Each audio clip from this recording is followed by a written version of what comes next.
Why 6 police dogs follow this silent girl will break you.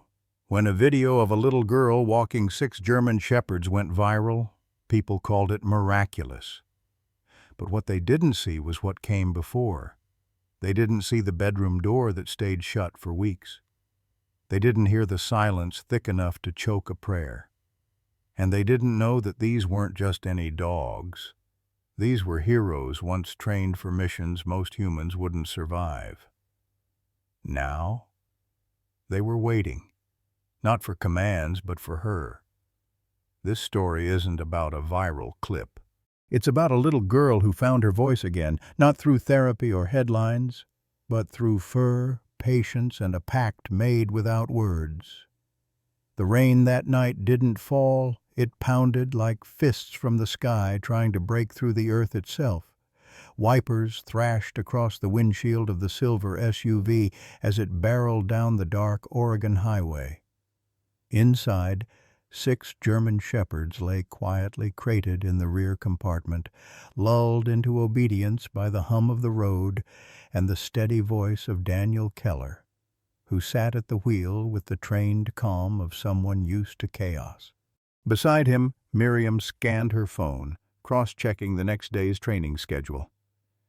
"Unit 4 is ready for scent recert," she murmured, eyes narrowing. Arrow passed his field eval again. That's the 5th time he's tracked under threshold. Daniel chuckled. "You trained him, love." "Of course he did." Their laughter was brief, a warm flicker in the cabin of the car. And in the back seat, Isla, 5 years old, dozed in her car seat, thumb still tucked into the corner of her blanket. Outside, the rain blurred the world into long streaks of colorless glass. Then the headlights found something they weren't meant to see. A truck, jackknifed, no time to stop. Daniel shouted, "Hold on!" But it came too late. The SUV skidded. Tires screamed, steel twisted, glass exploded like ice, metal screamed. The sound was less like a crash and more like the world being torn open at the seams. In those final seconds, everything slowed. Isla's eyes opened. Miriam reached back instinctively, blindly. And Daniel turned not toward the wheel, but toward the crates in the rear, and with the kind of voice that only a handler could command, he gave the final order of his life. "Stay with her." Then the darkness swallowed everything. The first thing Isla remembered was silence. Not the comforting kind, like snowfall or sleep, but the terrifying, cavernous kind. The kind that hums in your ears like pressure underwater. The kind where no one answers when you call. Only she didn't call. She didn't scream. She sat on the side of the road in the mud and the rain, hair matted to her forehead, eyes wide open but vacant, like the sky had poured everything into her except sound. Around her stood 6 dogs, unmoving. Their leashes had snapped in the crash, yet they formed a perfect circle guarding her, just as commanded. Not one barked, not one broke formation. They waited, tails low, ears alert, and at the center of it all was Arrow, the largest, his coat slick with rain, his eyes never leaving Isla's face. When the paramedics arrived, the girl didn't flinch. When the questions came, "What's your name? Do you know what happened? Are you hurt?" She said nothing, just clutched the edge of Arrow's collar like it was the only solid thing left in a world made of water and broken glass.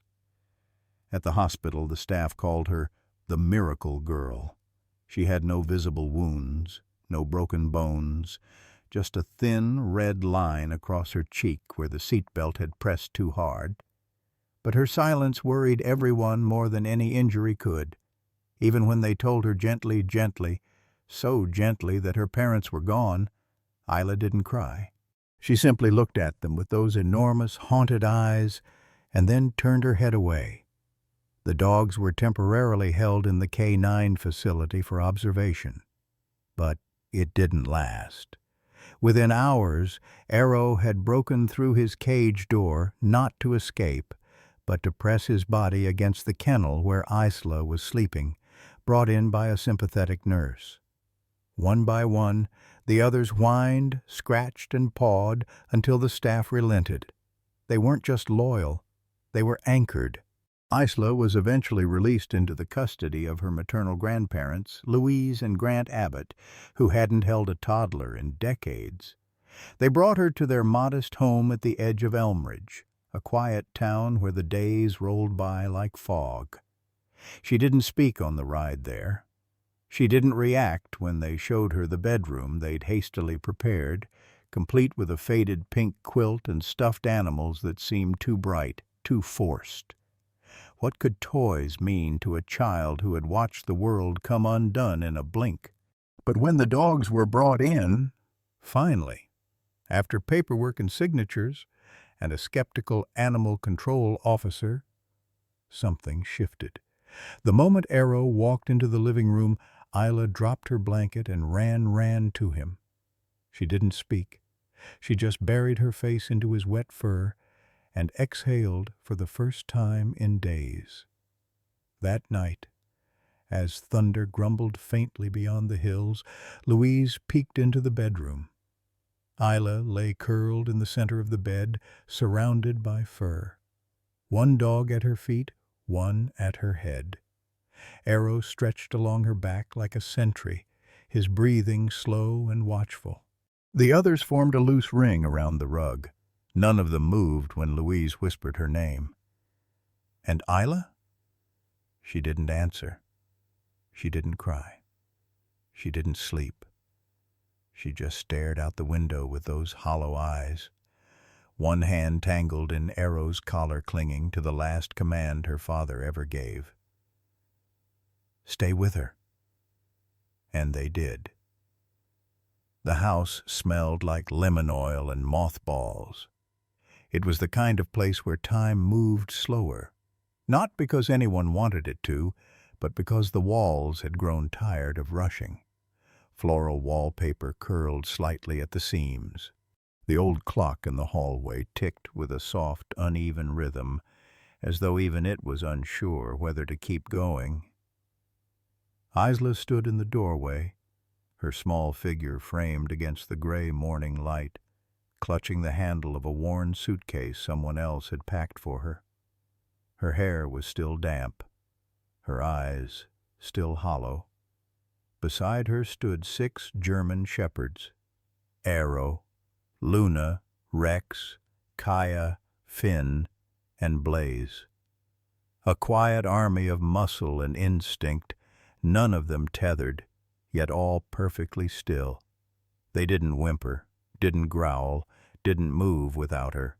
They simply existed around her, like gravity had redrawn itself to orbit her small, unspoken grief. Louise and Grant Abbott had done what they could. The bed was made. A small desk sat under the window, stocked with colored pencils that hadn't been used since their daughter left home decades ago. A tiny shelf of storybooks, rescued from the attic, stood hopeful and out of place. But Isla didn't even glance at them. She stepped into the room like she was entering a museum of someone else's life. Then, without a word, she climbed onto the bed fully clothed, curled toward the wall, and pulled the blanket to her chin. The dogs followed in silence. One by one, they took their places, not as if assigned, but as if drawn. Arrow leapt up gently, settling behind her back. Luna and Rex stretched out at the foot of the bed. Blaze and Kaya nestled against the sides. Finn dropped with a soft thud just below the window, his eyes fixed on the hallway like a sentinel. No words passed between them, but everything was understood. Down the hall, Louise stood with one hand on the doorframe, her other pressed flat against her chest. She didn't cry. She just watched the stillness swallow the child whole and whispered, "She didn't say a word." Grant didn't reply. His hands trembled slightly as he placed a mug of tea onto the table. His fingers lingered too long on the rim. Maybe tomorrow, he said. But even he didn't believe it. The next morning brought sun, but it didn't change anything. Isla didn't speak. She didn't eat much either. Louise placed toast and eggs on a small plate and left it on the nightstand. Hours later, the toast was cold and untouched. Arrow licked it once, but didn't eat it, as if respecting the silence that had wrapped around his girl. The only thing that moved was time and the dogs. They followed Isla through the house without needing instruction. When she sat by the window, Luna laid her chin on Isla's lap. When she moved to the hallway, Blaze shadowed her left side, Kaya the right. Arrow was always within arm's reach. No one taught them this. They just knew. The town doctor came on the third day. She was a kind-eyed woman named Dr. Rosen, who brought a stuffed rabbit and a smile too bright for the air in that room. She tried asking Isla questions about her parents, about how she slept, about the dogs. Isla blinked slowly and said nothing. Rosen leaned in, her voice soft. "Do you want to draw how you feel?" Still nothing.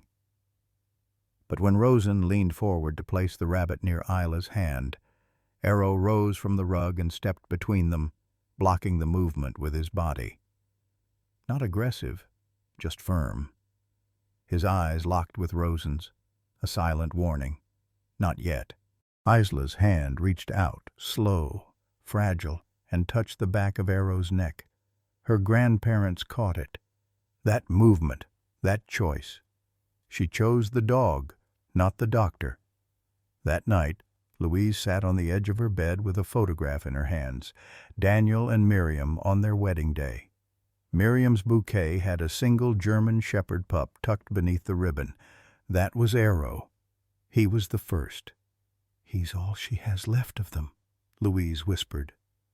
Grant sat on the floor beside the bed, rubbing his knees. "They're all she has." And though the silence in Isla's room remained thick and unbroken, something had begun to shift. Not outwardly, not loud enough to notice, but in the way Arrow's ears lifted every time Isla rolled over, in the way Finn pressed closer when the thunder rolled at night, in the way Rex waited by the bathroom door, unmoving, until she re-emerged. There was no barking, no wagging tails. But there was presence. A week passed. Isla never cried, never raised her voice, never whispered in her sleep. But the dogs remained. Some nights, Louise found herself standing in the doorway again, watching the girls sleep in a tangle of fur and breath. Once, she saw Isla's fingers twitch in her sleep, not from a nightmare, but searching, and Arrow nudged her gently, guiding her hand back to his chest. She didn't smile, but she didn't flinch. The town began to murmur. The girl with the 6 dogs, the one who won't speak, the one who walks with a pack like ghosts. People meant well. They sent casseroles, toys, notes. Some asked if the dogs would be too much for an old couple to handle, if it was healthy to let a child drown in animals instead of therapy. But none of them had seen what Louise and Grant saw. That Isla's silence wasn't absence. It was protection, a wall built from loss and memory. And the dogs weren't distractions. They were the scaffolding holding her upright. Every moment she didn't speak was another breath she didn't shatter, and they were the ones keeping her whole. The door to Isla's room never closed all the way. It stayed slightly ajar, just enough for 6 noses to peek through, 6 pairs of eyes to track her every movement from the hallway. The dogs didn't crowd her. They didn't barge in. Somehow they understood that the little girl inside that room wasn't ready to be pulled out. Not yet. So they waited. They waited in silence, like monks outside a sacred chamber. Each had claimed a place in the house, not marked by scent or territory, but by instinct. Arrow, the largest and oldest, lay directly across from the door, head resting between his paws, ears flicking at the smallest creak of wood. His eyes never wandered. He was her shadow cast in fur and breath, and he hadn't slept properly since the crash. Every shift of Isla's weight in bed, every quiet turn in the dark, Arrow heard it, and he responded. A nudge of the nose, a steady presence. He was her shield. Luna, sleek and always watchful, had taken the window. Each morning she'd hop up lightly, front paws resting on the sill, eyes scanning the street below. A sentry, not for danger, but for signs of change. Anything new that might affect the world inside that room. She never barked, never whined, just watched, as if waiting for a signal only Isla could give.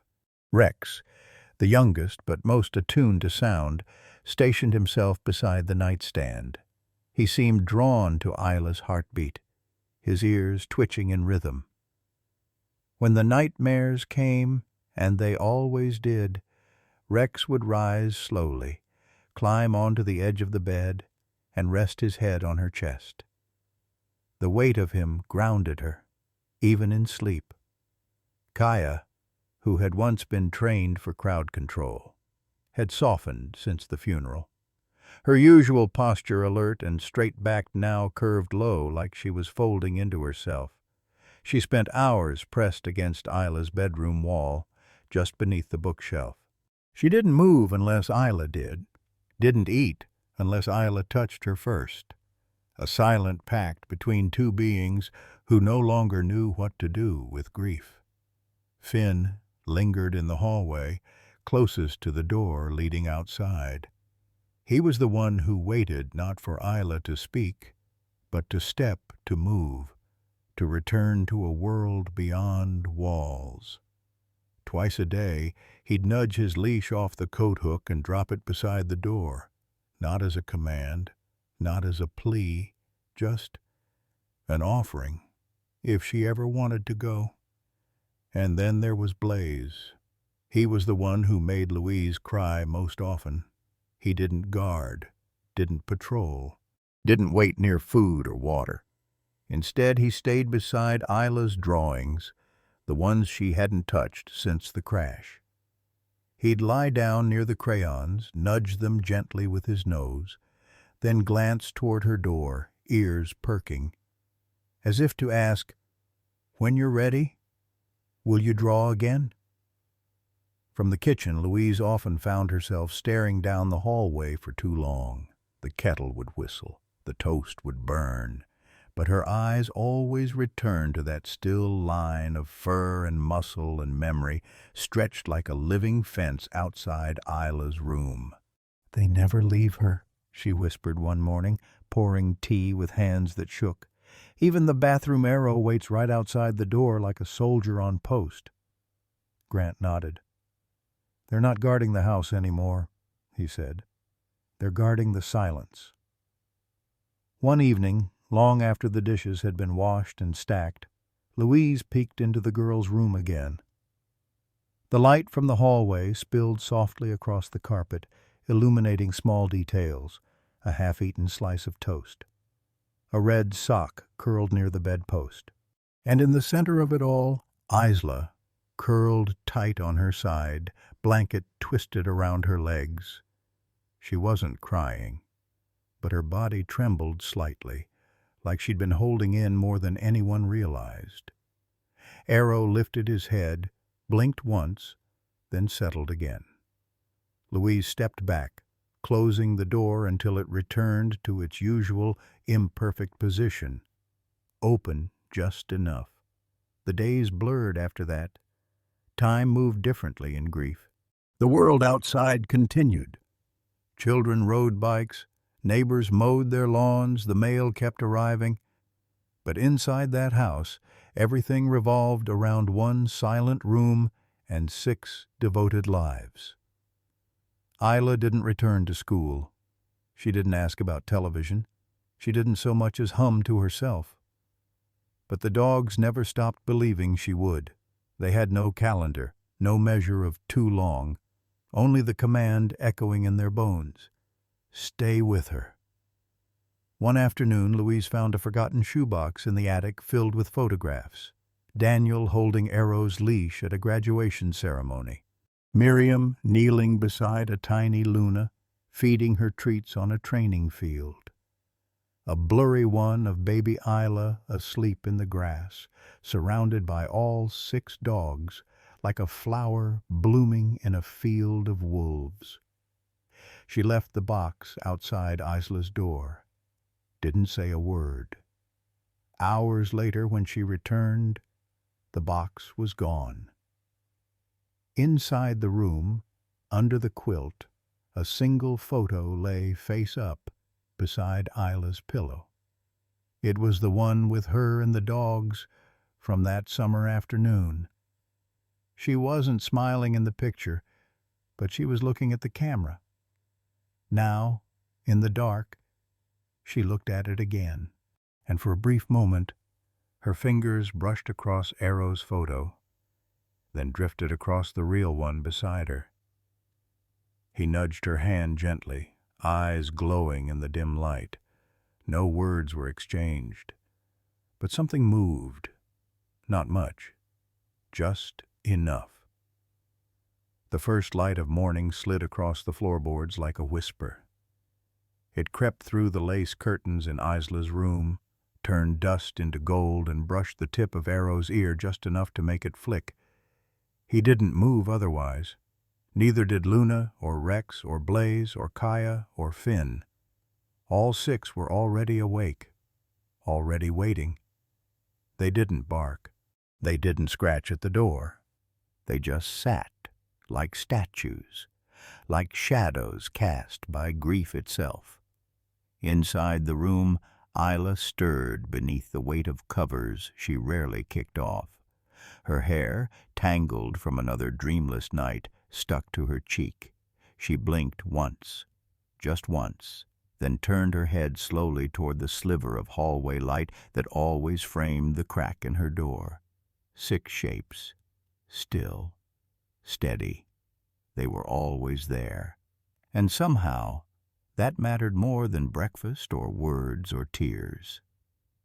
She sat up slowly, the blanket sliding down her back.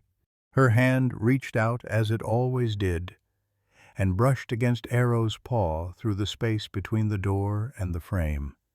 His tail thumped once, barely audible. She didn't smile, but she didn't turn away either. In the kitchen, Louise's hands shook as she cracked the eggs. The shell broke wrong, and yellow spilled onto the stove, running toward the burner. She hissed softly, reaching for a paper towel. Grant sat at the table, already dressed in the same cardigan he'd worn every morning that week. The bills were stacked like bricks beside his teacup, a quiet fortress of unspoken dread. The top one, from the vet, was stamped in red, past due. Louise glanced over. "They raised the heartworm meds again," she said softly. Grant didn't respond. She sighed and turned back to the stove, flipping bacon with a fork that trembled too much to catch the edge. Behind her, Grant opened the electric bill. His mouth tightened. $78 more than last month. "Because of the heat lamp for Blaze's joint," she murmured. He nodded. "And the special food for Kaya's digestion. And Arrow's supplements. And the ramp we had to build so Rex could reach the bed. They didn't say 6 dogs are too much. They didn't say we can't afford this forever. They didn't say what if Isla never speaks again. Because the truth was louder than any of those things. They didn't know how to save Isla. And the dogs were the only thing holding her together." Louise finally managed to plate a half-decent breakfast: scrambled eggs, toast with the crusts cut off, 2 slices of apple peeled and fanned like flower petals. She placed the tray on the counter and paused, staring at it as if it might say something back. "She probably won't eat again," Grant said gently. Louise nodded, but she picked it up anyway. At the top of the stairs, the dogs shifted as she approached. One by one, they moved aside, not blocking her path, but flanking her like a quiet honor guard. She walked slowly, careful not to step on a paw or a tail. She paused at Isla's door. Didn't knock. Just whispered, "Sweetheart? Breakfast?" There was no reply. Only the soft shuffle of something inside, then stillness again. Louise left the tray outside the door. She didn't expect the eggs to be eaten, but she would make them again tomorrow, and the day after. Until one day, maybe, they were more than just a ritual of hope. Back in the kitchen, Grant had opened another envelope. His shoulders sagged slightly. "We're under 800 in the savings." Louise sat down across from him. The kitchen smelled like warm bread and worry. Her eyes drifted to the refrigerator where a photo was magnet-pinned. Daniel and Miriam both laughing, holding baby Isla between them. The dogs crowded the frame like they knew they were family. Grant followed her gaze. "She doesn't even look at that picture anymore." "She will," Louise said. But her voice wavered. "Maybe not soon, but someday." Upstairs, Isla sat by the window with Arrow pressed against her side like a heartbeat she could lean into. Her tray of breakfast sat untouched beside her bed. Outside, the street was quiet. No school buses, no shouting kids, just the rustle of wind through trees and the occasional bark from a dog 3 houses down. She didn't look at the photo her grandmother had placed on the shelf, but she knew it was there. And she didn't reach for the food, but she reached for Arrow. Always Arrow. Downstairs, Grant opened his mouth, closed it, then finally said what they'd both been avoiding. "If it gets worse, we might have to consider finding homes for some of them." The words landed like thunder in the room. Louise's head jerked up. "No. Just if—" "No," she repeated, her voice firmer this time. "We don't split them. Not after everything they've done for her." He lowered his eyes. "I'm not saying I want to, but if it comes down to the mortgage, then we figure something else out." There was silence. Not the kind Isla lived in, but the kind that comes right before a choice you never wanted to make. The clock ticked. Somewhere upstairs, one of the dogs shifted, toenails tapping lightly on hardwood. Grant finally stood. "I'll check with the credit union tomorrow. Maybe we can restructure the loan." Louise nodded. "And I'll talk to the pet clinic, see if they'd let us volunteer for a discount." Neither idea would fix everything, but they had to start somewhere. Because upstairs, behind a door that never closed, a little girl was fighting her own battle, and 6 dogs were holding the line for her. The dining room was dim, lit only by the yellow glow of the overhead lamp, and even that buzzed faintly like it, too, was tired of holding on. Outside the window, the town of Elm Ridge had gone still. Porch lights flickered. A few wind chimes knocked gently in the breeze, too soft to be called a song. And in the hallway, just past the staircase, 6 silent dogs lay like sentinels beneath the stairs, keeping their quiet vigil over a little girl who still hadn't spoken in weeks. Inside the house, the only sound was paper. Paper sliding from envelopes. Paper unfolding. Paper being flattened against wood as if clarity could be forced from creases. Louise sat at the dining table, the bills fanned in front of her like playing cards from a cruel game. Her reading glasses sat low on her nose, and every so often she'd blink hard to keep the blur from washing over the numbers. Vet visits, prescription refills, dog food specialized, grain-free, bought in bulk, and still not enough. Flea treatments, joint supplements, then utilities, heating, water, electricity spiking from 6 warm bodies always inside. And still, there was the mortgage. The mortgage always came last. Across from her, Grant didn't speak. He just sat with his elbows on the table, hands clasped, watching her eyes move from one envelope to another as if waiting for one to disappear. None did. She finally broke the silence. "We're short again?" He nodded. "How much?" She pressed her lips together. 300. More, maybe. Depends if Arrow needs his x-rays this month. He limps more on cold days. "I know." Her voice cracked. "I see it, too." There was a long pause. Grant looked at her hands, how they trembled just slightly when she adjusted her glasses. She wasn't crying, but the strain was visible now, like thin cracks in porcelain that hadn't yet broken but soon would. "I talked to the pharmacy," she whispered. "They'll let us split the payment on Luna's medication. But only once more." Grant exhaled through his nose. "I'll call the gas company in the morning. Maybe they'll set us up on a deferred plan."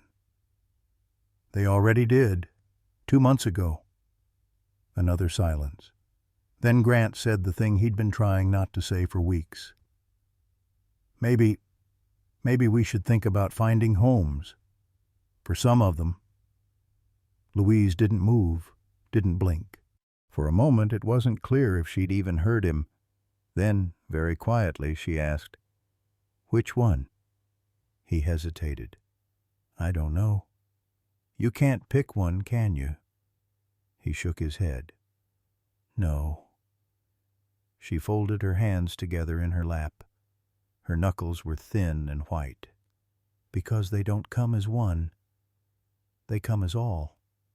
He sighed, looking at the floor. "I know. But we're not young anymore, Lou. Our savings are gone. The Social Security checks barely keep the lights on. And it's not just 6 dogs. It's 6 working dogs. They need things." "They need her," Louise whispered. Her voice was so soft, so fragile, that even the buzzing light seemed to pause for a moment to listen. Grant leaned forward. "And I want her to keep them. I do. But what happens if the water gets shut off? If the vet refuses another visit? What if something happens to one of them and we can't afford the treatment?" Louise reached for a piece of paper. Not a bill this time, but a photograph. It had been sitting under a mug all day, half forgotten. She slid it across the table. Isla, asleep on the rug, curled between Arrow and Blaze, with Luna draped across her feet like a living blanket. Her small hand rested on Kaya's paw. The dogs weren't just watching her. They were with her, breathing in time with her. The kind of unity that didn't come from ownership, but from grief, shared without language. "She sleeps because of them," Louise said. "She breathes because of them. She hasn't said a word since the crash, Grant. But when Blaze nudges her, or when Finn drops his leash at the door, I swear, something stirs in her, like a tide trying to come back." "I see it too," he admitted. "But it doesn't change the numbers." "No," she said softly. "But if we let them go, I'm afraid we'll lose her too." They sat in silence. The clock in the living room ticked too loudly. Somewhere in the kitchen, the refrigerator hummed on and off like a lazy heartbeat. Finally, Grant pushed back from the table. "I'm not saying we do it tomorrow," he said gently. "I'm saying we plan for if we have to. A fallback, just in case. Louise didn't answer. She picked up the bills one by one and began stacking them. Not from largest to smallest, not from most urgent to least. Just folding them quietly, tucking them back into their envelopes like letters to someone she'd rather not speak to again. Grant stepped into the hallway and froze. There, at the edge of the light, Arrow sat, perfectly still, watching. His ears twitched. His tail didn't move, but his eyes locked on Grant's, reading something deeper than the dogs were ever meant to understand. And somehow, Grant felt ashamed. Upstairs, Isla sat on the floor beside her bed, back to the wall, knees to her chest. She didn't know about the bills, didn't hear the conversation, but she felt the weight in the walls.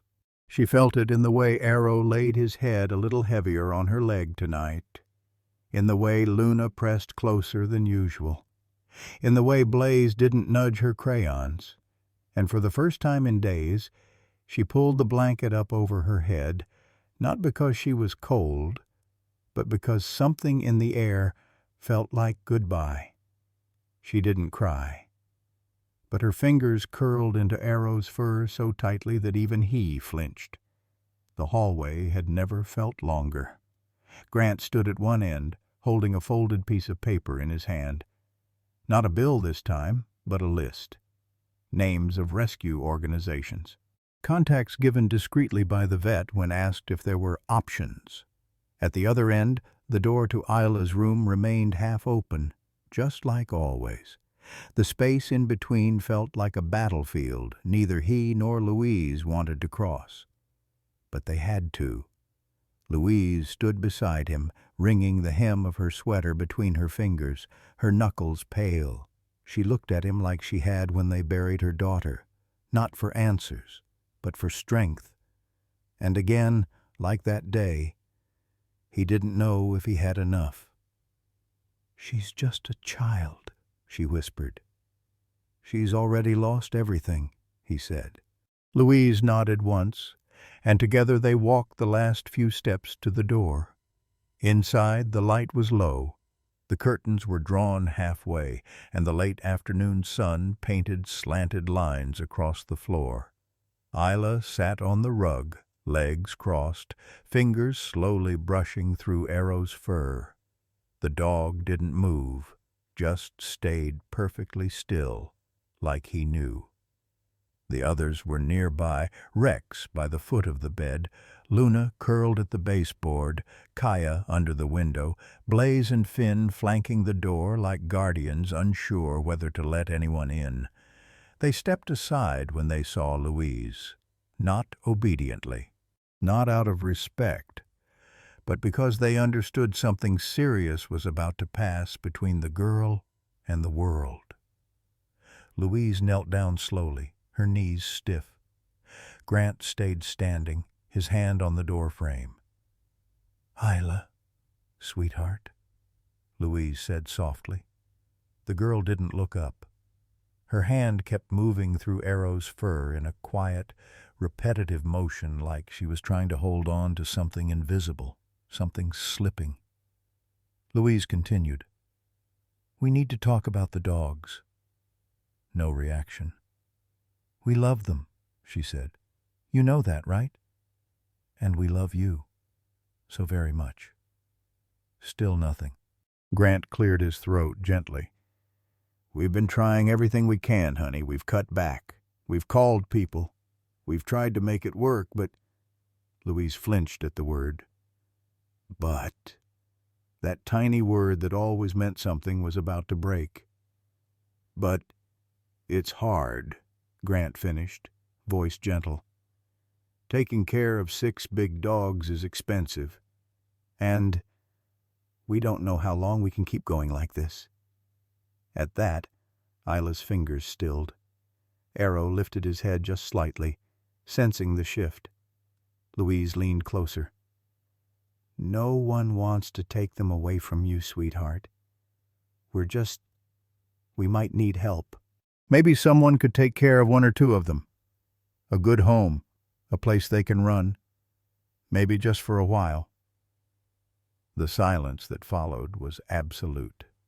It wasn't a child's silence. It wasn't sulking or ignoring. It was the kind of silence people carry after a funeral, a silence that has nothing left to protect but memory. Isla didn't move, didn't cry, didn't nod or shake her head. She just stood up, very slowly, very quietly, and walked to the door. Louise stood too, heart stuttering. "Isla!" The girl didn't look at her. She reached for the door and with 2 fingers pushed it closed. Not slammed, not locked, just closed, firmly, softly, as if saying, "This part of the conversation is over." Outside the door, Grant stared at the wood grain like it could tell him what to do next. Inside, Isla dropped to her knees the moment the latch clicked shut. The dogs immediately circled her. Luna pressed against her side. Blaze lay down with a thud behind her. Rex crawled toward her feet, but it was Arrow who moved first, stepping in close, lowering his head so it touched her chest. And that was when she wrapped her arms around his neck and finally let her forehead fall into the space just above his collar. Still no tears, still no sound, but her shoulders shook, and that was enough. Arrow didn't whine, didn't lick her face. He just stood there, an unmovable weight of loyalty and breath, while she buried her face into the last solid thing she trusted. She stayed that way until the sun disappeared behind the trees. Downstairs, Louise and Grant sat in the kitchen, neither touching the cups of tea in front of them. "I shouldn't have said it like that," Grant murmured. "No," Louise said. "We had to." But she didn't say a word. "She didn't need to," Louise whispered, staring at the ceiling. She closed the door. That night, no one in the house slept well. Louise tossed and turned, haunted by Isla's face. Not angry, not afraid, just lost. Grant stared at the ceiling, thinking about numbers and names and shelters he didn't want to call. And upstairs a little girl lay curled on the rug, not in her bed. Arrow stayed by her side, his head resting on her back. Blaze, Luna, Rex, Kaya, and Finn took turns shifting around her, forming a wall of warmth and weight. They didn't sleep either. They just watched the door, as if waiting for someone else to come and try again, as if ready still to do exactly what they'd been commanded to do. Stay with her. The morning light came pale and cold, like it hadn't yet decided if it wanted to bring warmth. It seeped through the old lace curtains in the hallway and caught on the hardwood floor, illuminating the footprints and fur that marked the quiet movements of the house's most faithful residents. Isla's door remained closed. It had stayed that way since the night before, since the words no one wanted to say had been spoken out loud and she had answered the only way she could, by not speaking at all. But this morning, something shifted. Not in her, in them. Arrow was the first. He rose before the others, stretching his long frame with a slow groan of muscle. His ears flicked as he listened through the door, no movement yet, no footsteps. Still he turned toward the entryway, padded down the stairs, and sat silently beside the hallway coat rack. His eyes scanned the hooks where the leashes hung, 6 of them, each a different color, looped neatly just above his reach. Arrow didn't jump, didn't bark. He simply rose on his hind legs, just enough to hook one paw on the lowest leash, his own, and gently tugged it down. The soft clatter of the metal clasp hitting the floor was barely audible. Then, leash in mouth, he walked back up the stairs and laid it down in front of Isla's door, perfectly centered, then sat and waited. Louise saw it first as she came up the stairs with a folded towel in her arms. She stopped when she reached the top step. Arrow, seated with stillness carved from stone, his leash in front of him like an offering. She opened her mouth to speak, but the words dissolved, because at that moment Luna appeared at the end of the hall. She moved softly, with that same graceful awareness she always had in training. She passed Louise without a glance, approached the coat rack, and after a few tries freed her own leash, which had been looped a bit higher. It dropped with a thud. She picked it up in her mouth, trotted up beside Arrow, and laid it gently beside his, then sat. Then Rex followed, then Blaze, then Kaya, clumsier, knocking over the umbrella stand in the process. Louise didn't stop her. Then Finn, who had been watching from the back door, tail twitching, eyes uncertain. He was the last, and when all 6 leashes were neatly placed before the door, the hallway became a line of loyalty, of quiet insistence. None of them barked, none scratched at the door. They just waited. Like monks outside a temple, like soldiers outside a war room, like dogs who had been told to stay with her and had now decided to remind her they weren't going anywhere. Inside the room, Isla sat curled beneath the window, blanket drawn to her chin, face hidden. But she had heard it. Not just the sound of metal on wood, but the stillness that followed it. The kind of stillness that wasn't empty, but intentional.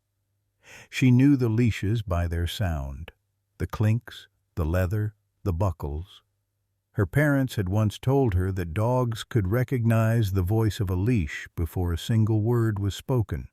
Now, she was the one hearing them speak. Downstairs, Grant entered the kitchen, holding the electric bill. "They added a late fee," he started. But Louise wasn't listening. She was staring at the stairs. "Lou?" he asked gently.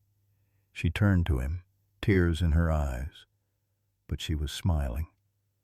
"They're not giving up on her," she whispered, "even when we nearly did."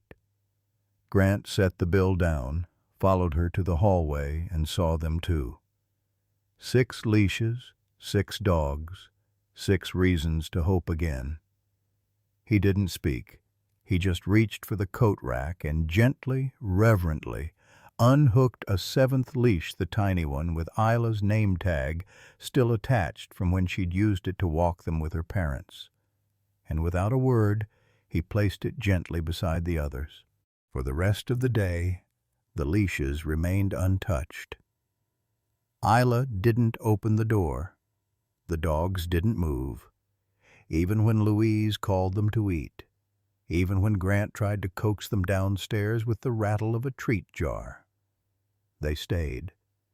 The sun moved from east to west. The shadows shifted. The hallway lights blinked on. But still, they waited. Like time itself had stopped for them. Like the house had only one job left, to remind a little girl that she was still loved, still wanted, still surrounded by the ones who had never once walked away. That night, as Louise climbed the stairs with a warm glass of milk and a whisper of a prayer, she found the scene unchanged. 6 dogs, 6 leashes, 1 door, still closed, still waiting, and yet a small sound behind it. Not a voice, not words, just the gentle scuff of movement, the weight of tiny feet approaching. A pause, and then the faintest rustle. The door didn't open, but from beneath the threshold a hand appeared, small, familiar. It reached forward and gently brushed the edge of Arrow's leash, then pulled it an inch closer, then withdrew again, and the door stayed shut. But the message was clear. She had heard them. And maybe Just maybe she was thinking of answering. The house held its breath. For 26 hours, the leashes had lain there neatly placed in a row like sacred offerings at a sealed shrine. The dogs had not moved from their posts, though their eyes had grown heavier, and their bodies longed for the familiar comfort of Isla's room. But they waited, because grief doesn't run on clocks, and healing never knocks loud. It was just past dawn when something changed. The light from the hallway had softened, shifting from yellow to pearl as the sun rose behind a curtain of quiet clouds. Louise was in the kitchen, humming something she didn't remember learning. Grant had gone out to check the mailbox, though he hadn't expected anything good. Upstairs, the hallway remained still until the door moved. Not all at once, just a twitch, a hesitation. Then the softest of creaks, the kind of sound you could miss if you blinked too slow or breathed too loud. A finger appeared first, then a hand, small, pale, still a little unsure. It reached out, slow as fog, and hovered above the leashes. The dogs didn't react, didn't rush. Only Arrow lifted his head, just enough for her to see that he'd been awake the entire time. His eyes met hers through the inch-wide opening, and something unspoken passed between them. Isla's fingers, trembling but determined, brushed the top of Arrow's head. Not a pat, not a pull, just touch, contact. Arrow didn't move. He simply leaned into her palm, a weightless motion that said everything. I'm here, I'm listening, I never left. And for the first time since the crash, Isla's eyes didn't drift downward. They stayed, anchored to his gaze, to his presence, to the quiet oath written into every breath he took. Her thumb moved in a tiny circle on his fur. And for a moment, just a heartbeat, she let her forehead rest against the edge of the door. Not enough to open it, not yet, but enough to say, I remember. Behind Arrow, the others stirred. Luna let out a breath. Rex stood and stretched, his tail brushing lightly against the wall. Blaze inched closer, lying beside Arrow, his body low and calm. Kaya tilted her head, ears pricked. Finn yawned. Still, no one barked. They didn't need to. Because what Isla had given them in that second, the crack of a door and a single hand, meant more than hours of conversation. It meant she was still reachable. Louise came to the bottom of the stairs and froze. She didn't say a word. She just stood there, one hand on the rail, eyes welling as she saw it. The tiniest sliver of her granddaughter's face, the curve of her temple, the movement of her fingers. Arrow, motionless. And that soft, barely there moment where two grieving souls reconnected through nothing but warmth and breath and memory. Then the door slowly closed again. Not sharply. Not to push them away. Just gently. Like closing your eyes before sleep. Inside the room, Isla sat back against the wall. Her chest rose slowly, then fell. Her hand still tingled from the feeling of fur beneath her fingertips. She looked down at the spot where Arrow had rested his head through the door, then at the leashes, now gently scattered from the dog's subtle shifting. She didn't reach for them, not yet. But she didn't ignore them anymore. She just sat, with her hands folded in her lap, staring at the line of light beneath the door that no longer felt like a barrier, but a bridge. Later that day, Arrow did something no one expected. He stood, stretched, and leash still by the door, pushed it forward gently with his nose. It didn't open. But it didn't resist. It gave. Just enough. And that night Isla pulled her blanket up not to her chin, but only to her chest. Her hand stayed outside the covers, palm up, waiting. And Arrow, as always, understood the invitation. He came to her side, laid down, and let her hand rest gently on his back as they fell asleep together. The sky was still holding its breath when the front door opened, not wide, just enough for 6 dogs to step through one by one, calm and collected, as if they understood the sacredness of the moment. And behind them, a little girl in gray socks and a faded hoodie, her hair tangled from sleep, her eyes wide with the quiet ache of someone who had lost too much, and still, somehow, chose to move forward. Isla didn't say a word. She hadn't said anything when she rose that morning, earlier than usual. Hadn't made a sound when she padded into the hallway, barefoot and still half in dream. The dogs were already waiting, as if they knew. Their leashes were still laid beside the door, though slightly scuffed now, from shifting paws and patient waiting. Arrow rose first, of course, head tilting ever so slightly as Isla approached. She knelt down in front of him. Not hesitant, not afraid, just steady. Her hands reached for his collar, the buckle smooth from use, familiar. Click. Then she moved to Luna. Click. Rex.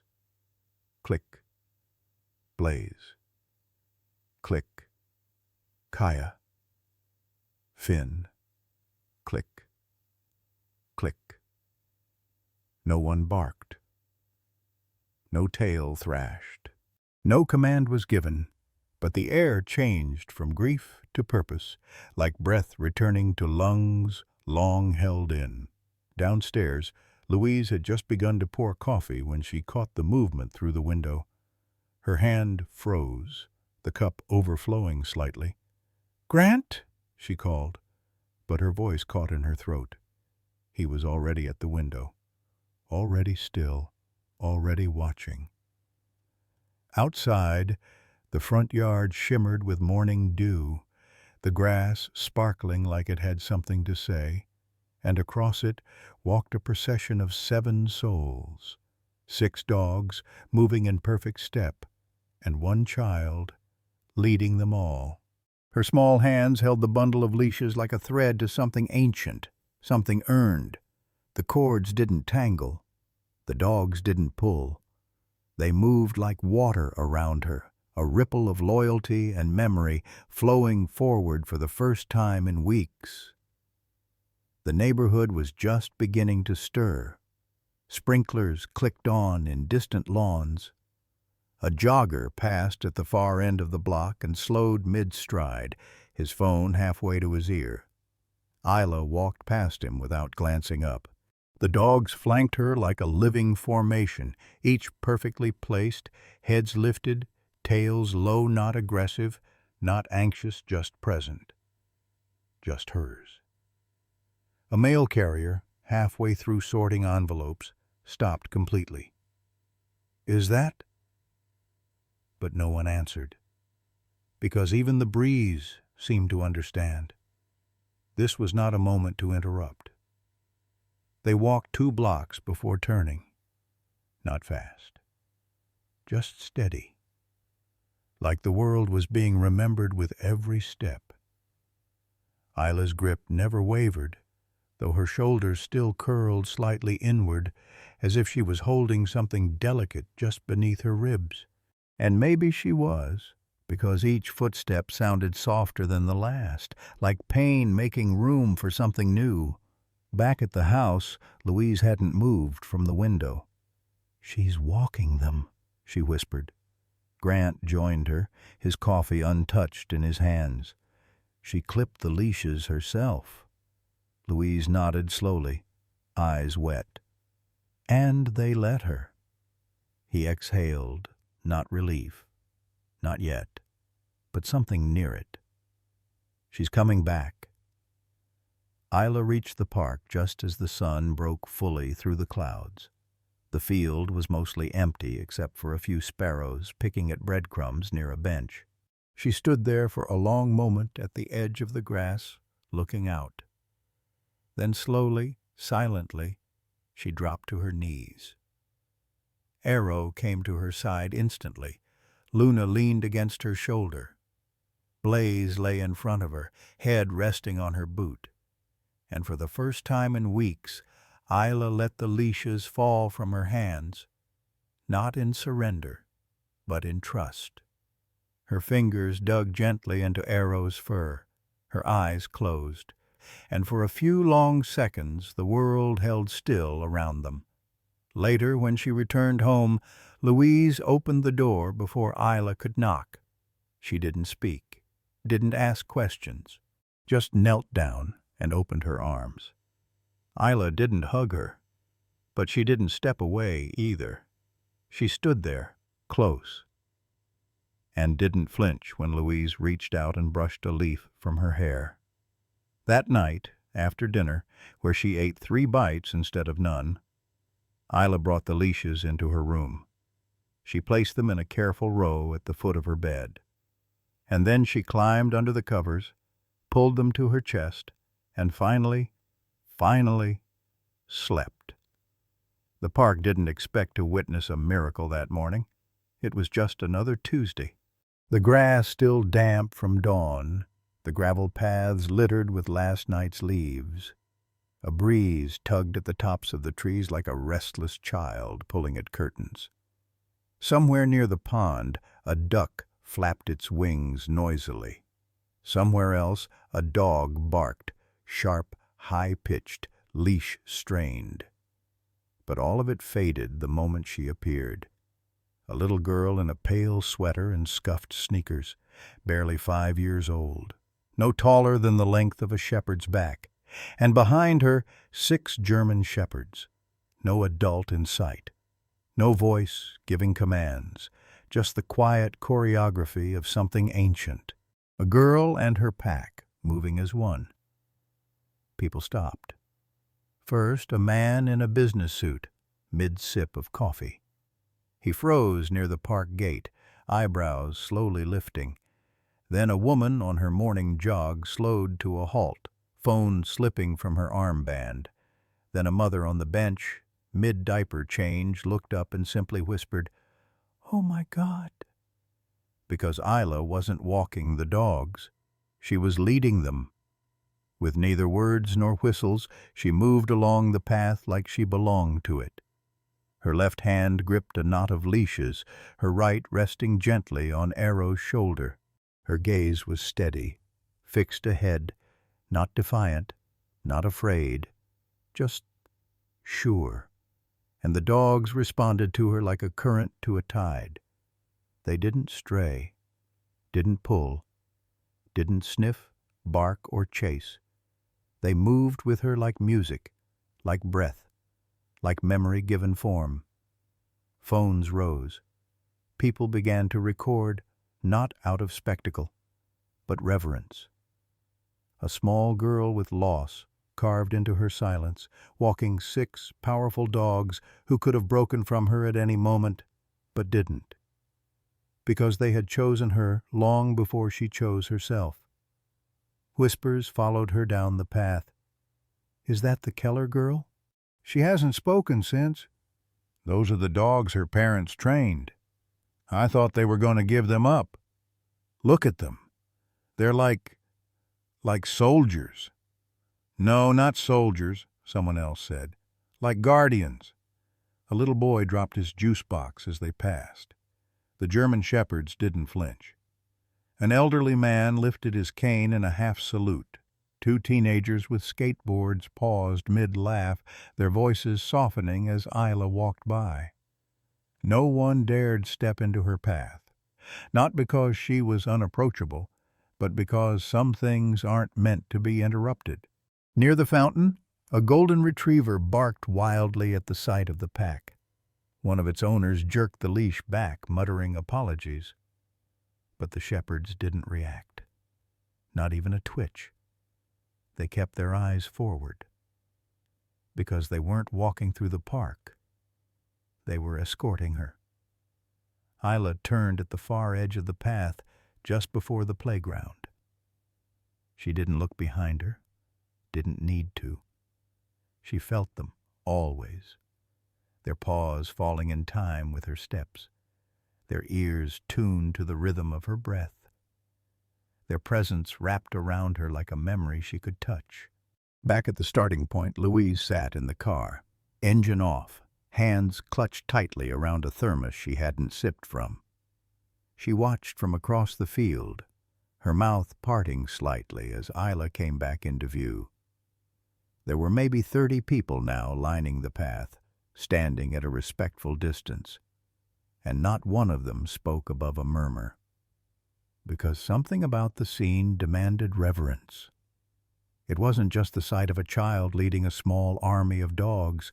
It was the understanding, intuitive, collective, that this girl had walked through fire. And instead of being consumed, she had emerged quietly, leading the only ones who never left her. Isla paused beneath an old oak tree. The dogs stopped immediately, forming a half-circle around her. She turned slowly this time and looked out across the field. Her eyes met Louise's, then the others. The man with the coffee, the jogger, the mother, the skaters. And for the first time, she didn't drop her gaze. She let them look, let them see. A girl, her grief, her guardians, and the silence that had become her strength. Louise wiped at her eyes. Not because she was sad, but because she knew this moment would live inside her long after the world moved on, and because, without a single word spoken, Isla had told them everything they needed to hear. She resumed walking. The dogs followed, and this time the whispers fell away. Because this wasn't a performance. It was a procession, and everyone instinctively stepped back, not out of fear, but respect. As they disappeared down the path, the boy who had dropped his juice leaned into his father and whispered, "They're not just dogs." His dad nodded slowly. "No, they're family." The park was quiet now. The crowd had dispersed, leaving only the soft echo of morning chatter behind.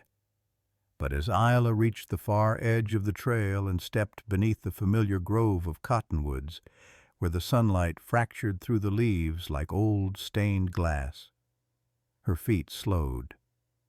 Not because she was tired, but because something about the rhythm of the walk, the beat of paws beside her, had stirred something deeper than the present. A memory. Not loud, not sudden, just a scent, a sound, a movement. And then it all came back. She had been 3 the first time she saw Arrow leap through the tire hoop.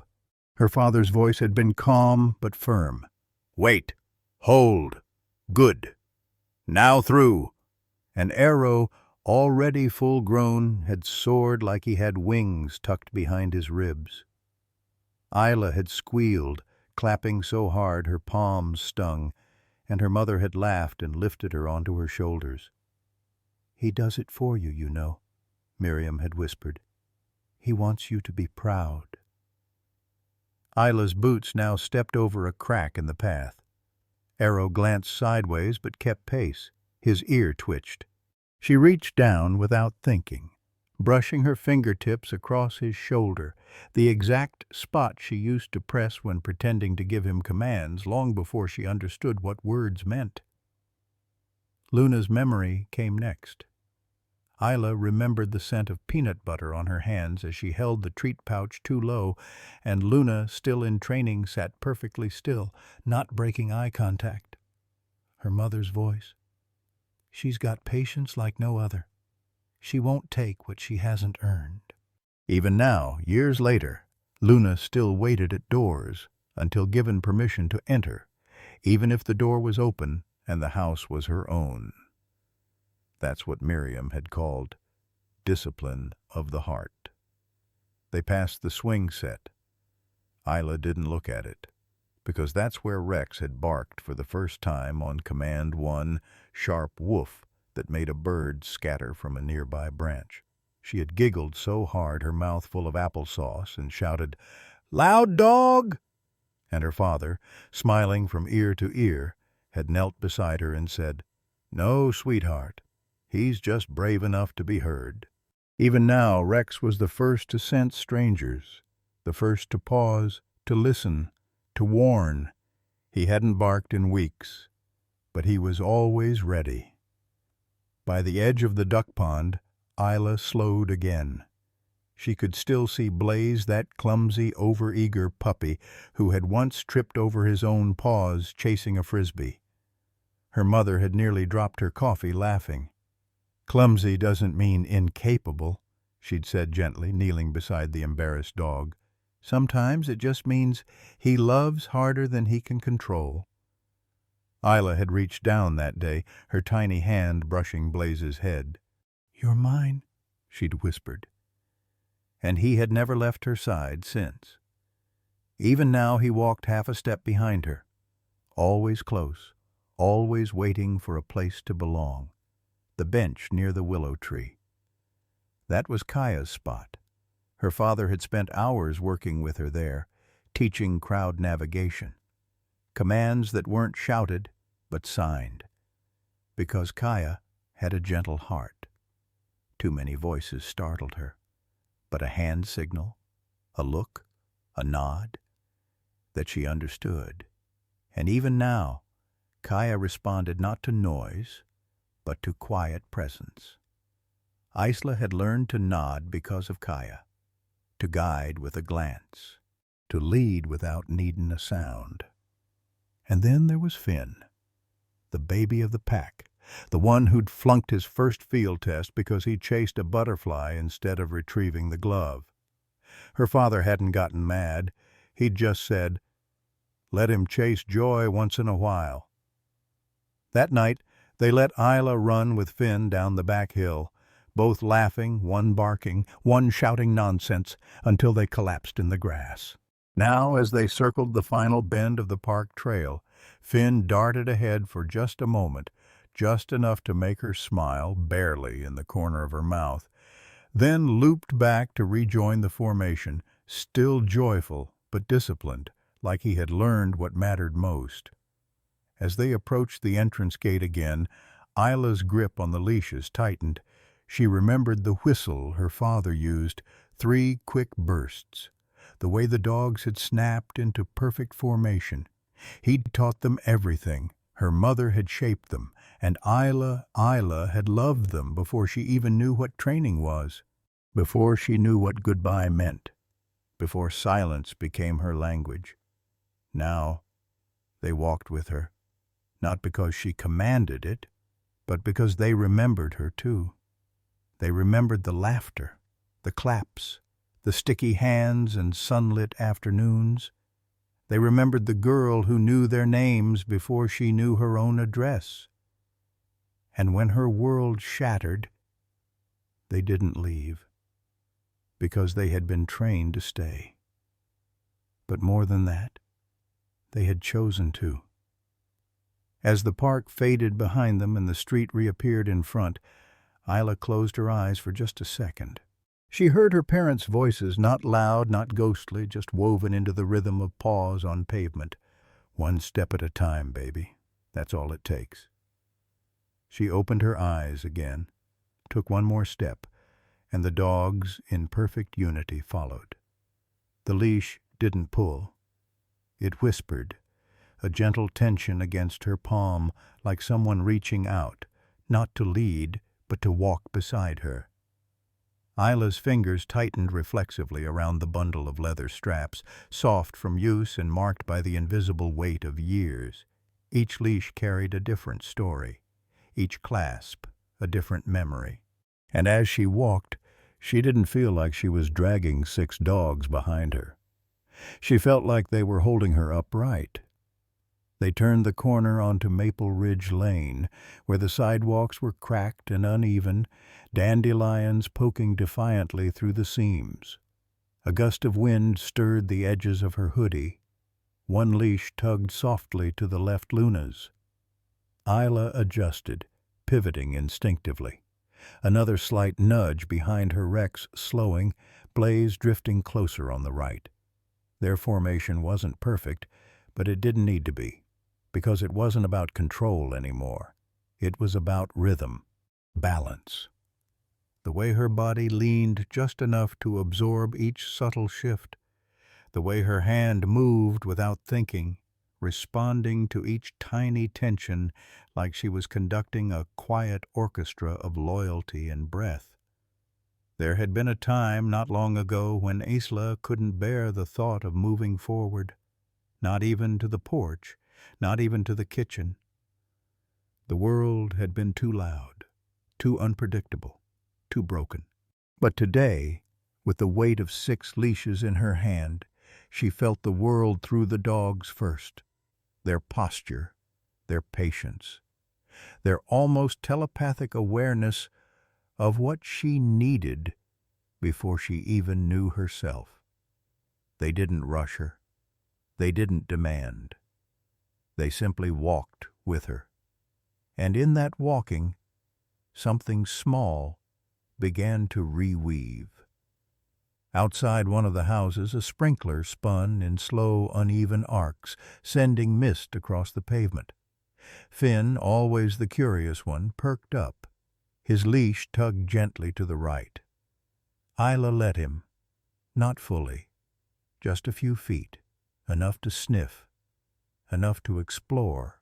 And then, without a word, without a pull, he returned to her side. The leash slackened again.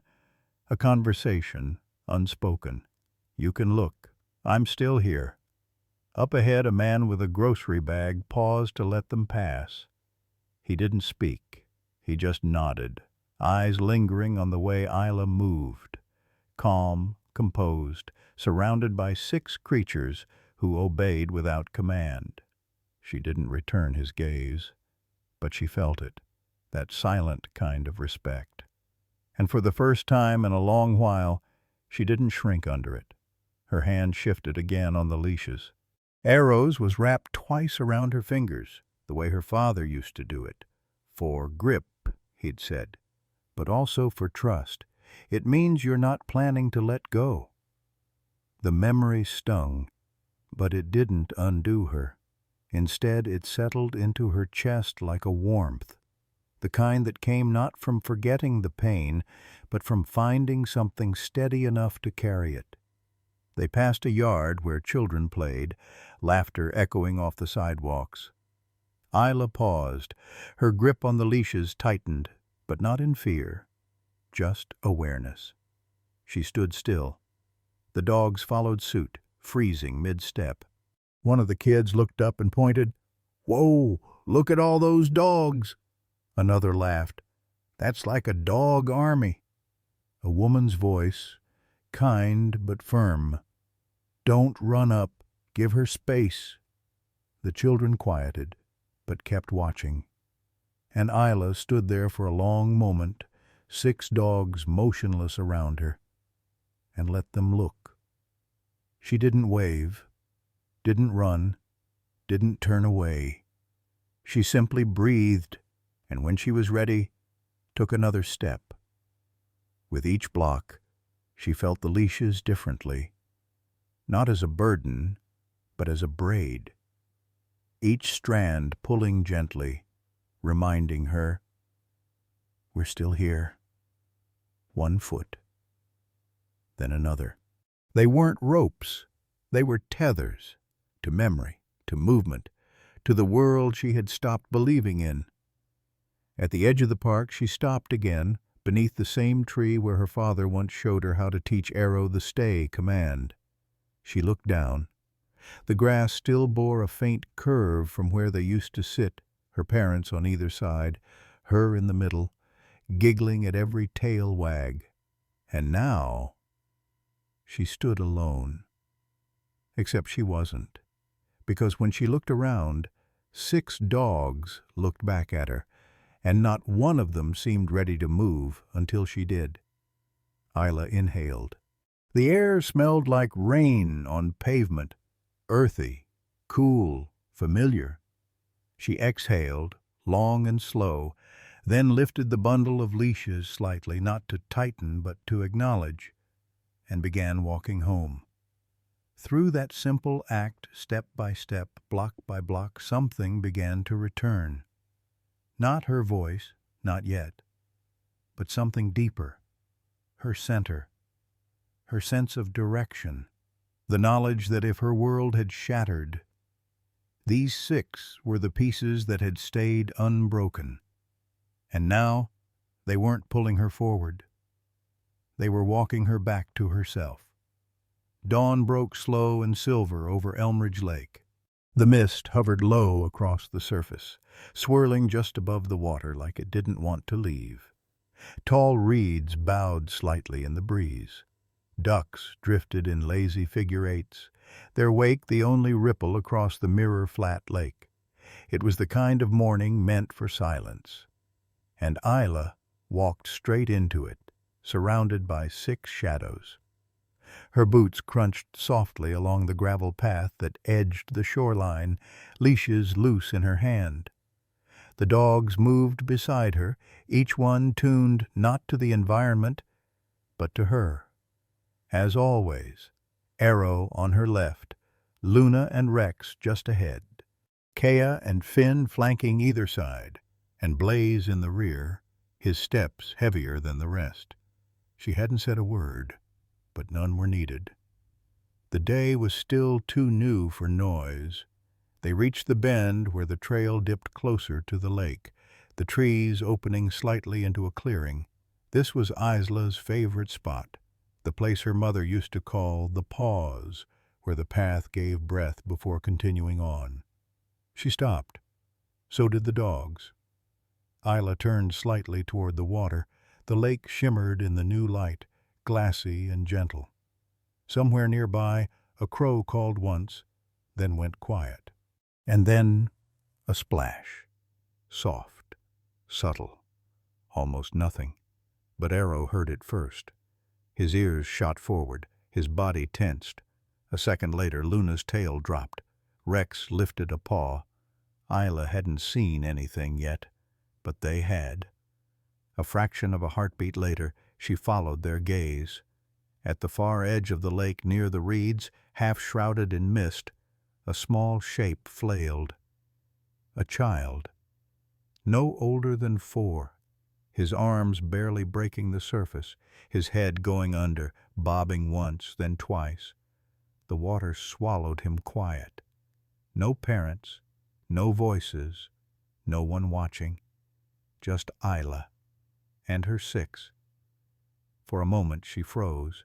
Her breath caught, her boots rooted, eyes wide, panic gripping her small frame like ice around her lungs. She didn't move, but Arrow did. He lunged forward, the leash slipping free from her hand in one smooth motion. The others followed instantly, not in chaos, not with noise, but in formation. Like instinct remembered what training had written long ago. Luna peeled right. Rex flanked left. Finn and Kaya took the outer curve of the bank. Blaze thundered down the center. Arrow reached the water first, without hesitation, without splash, just the blur of black and tan vanishing beneath the surface like a ghost returning to purpose. Isla stumbled forward, dropping the other leashes in the grass, her hands to her mouth. She stood at the bank, breath short and chest aching. The surface of the lake was rippling now, not from panic, but from precision. Arrow cut through the water, head low, eyes locked on the spot where the boy had last surfaced. Luna angled to intercept. Rex closed behind like a shepherd circling his flock.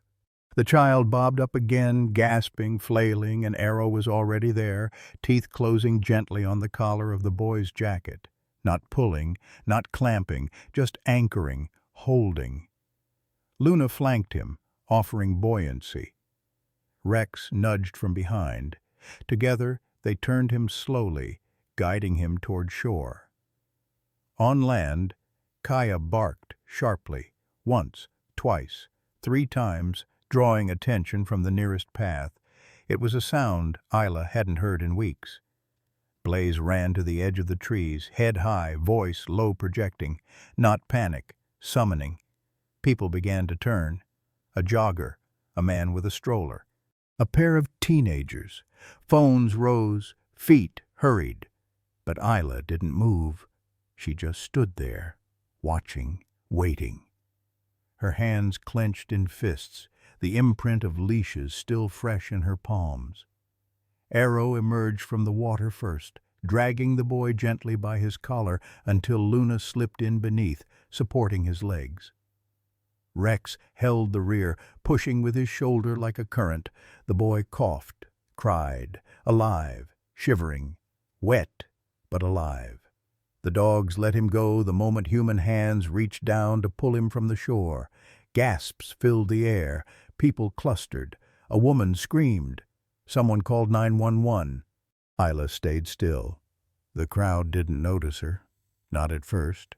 They were too busy staring at the 6 soaking wet dogs now standing in formation again, as if nothing had happened, as if saving a life was just part of the morning walk. A park ranger finally turned, scanning the scene. Whose dogs are these? Then, a beat later, he saw her. A tiny girl, standing alone, hands clenched, clothes dry, eyes wide, and a leash dragging from her wrist. She didn't answer, didn't speak, didn't step forward. But the dogs did. They moved back to her, slowly, as one. Arrow reached her first. She dropped to her knees, wrapped her arms around his neck, and finally breathed. The crowd hushed. Some filmed, some cried. No one moved. Because everyone in that moment understood something most people never get to see.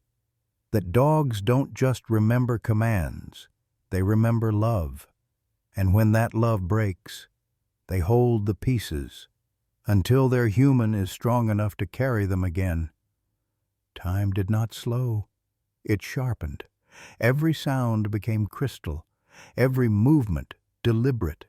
The lake, once soft and still, now shimmered with a different rhythm like it had called them, and they had answered.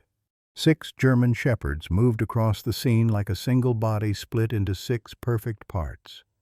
No orders, no leashes, no panic, just precision.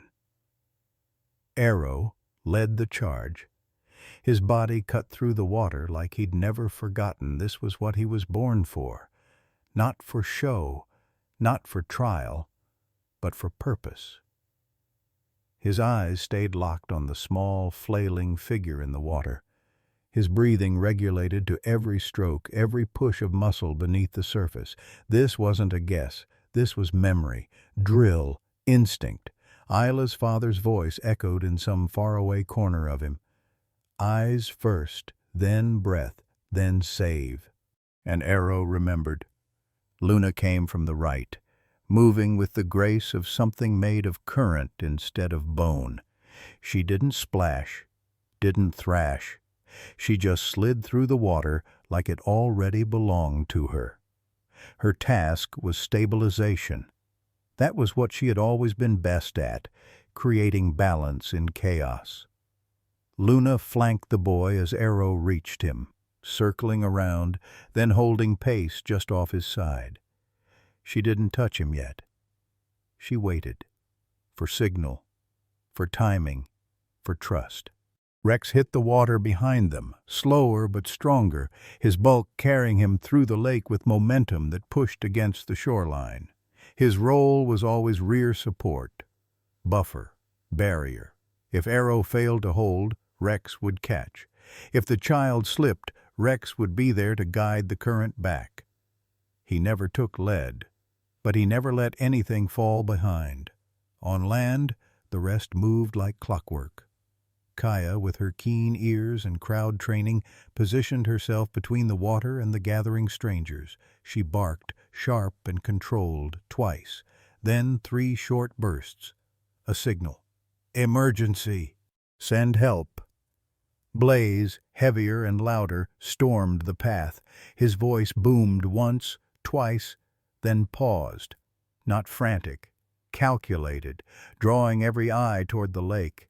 And Finn, small but fast, raced along the bank in a wide arc, nose scanning, tail low, his entire body tense with purpose. Each bark, each movement, was choreographed not by command, but by memory, burned into muscle. In the water, Arrow reached the boy. The child was slipping under again, face barely visible beneath the foam.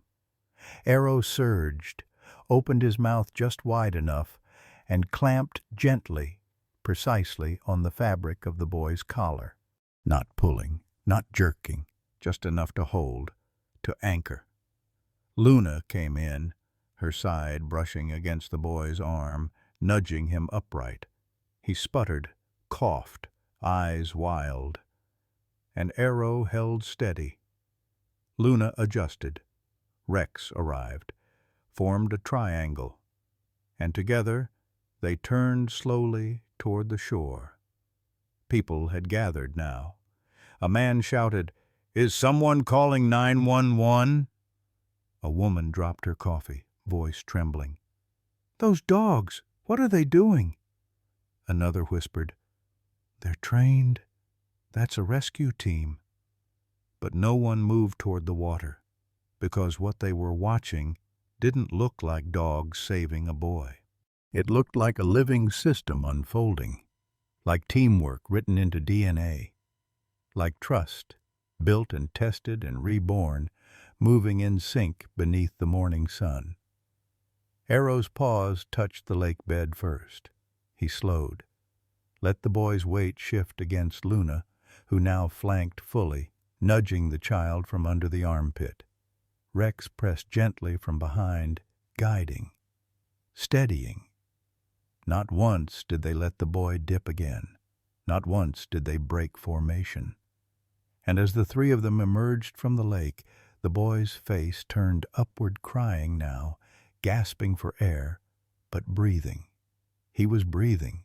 On the bank, Kaya barked once more, sharp and short, then stepped aside as a man with a ranger patch sprinted forward and scooped the boy into his arms. Arrow dropped the collar gently.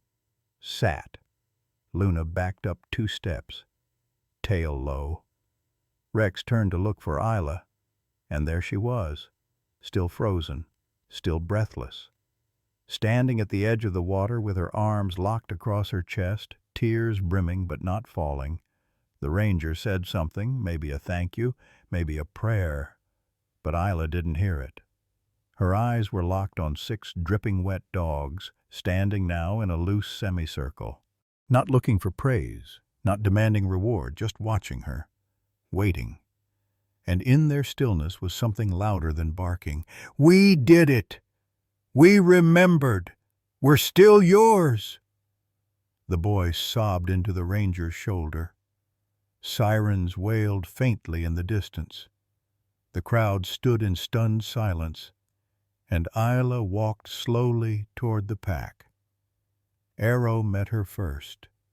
She dropped to her knees in the mud, wrapped both arms around his soaked neck, and didn't speak. But her heart did, loud enough for all of them to hear. The boy was safe. People cheered, but it all sounded far away like applause heard through a closed window. What Isla heard was her heartbeat, louder than the sirens, louder than the gasps, louder than grief. She ran, shoes sinking into the softened mud, hair clinging to her cheeks, tears invisible against the mist that now clung to everything like memory. The dogs didn't move. They simply stepped aside as if they knew this space, this moment, belonged to her, and to Arrow, and to the child, crumpled on the sand, coughing, alive. Isla dropped to her knees, hard. She didn't speak. She couldn't. But her hands trembled as they reached first to the child, brushing hair away from his forehead, checking the fragile rise and fall of his chest. Then to Arrow, still dripping, still calm, still hers, her fingers tangled into his ruff, pressing tight, like she needed proof he was real. Her lips parted. No words came out, but she mouthed one anyway. "Thank you." No sound, just breath. But Arrow's eyes flicked toward hers, and his tail thumped once in the sand. That was enough. That was everything. Behind her, people moved again. The paramedics arrived. The ranger was talking into a radio. Someone tried to ask her name, but Isla didn't turn.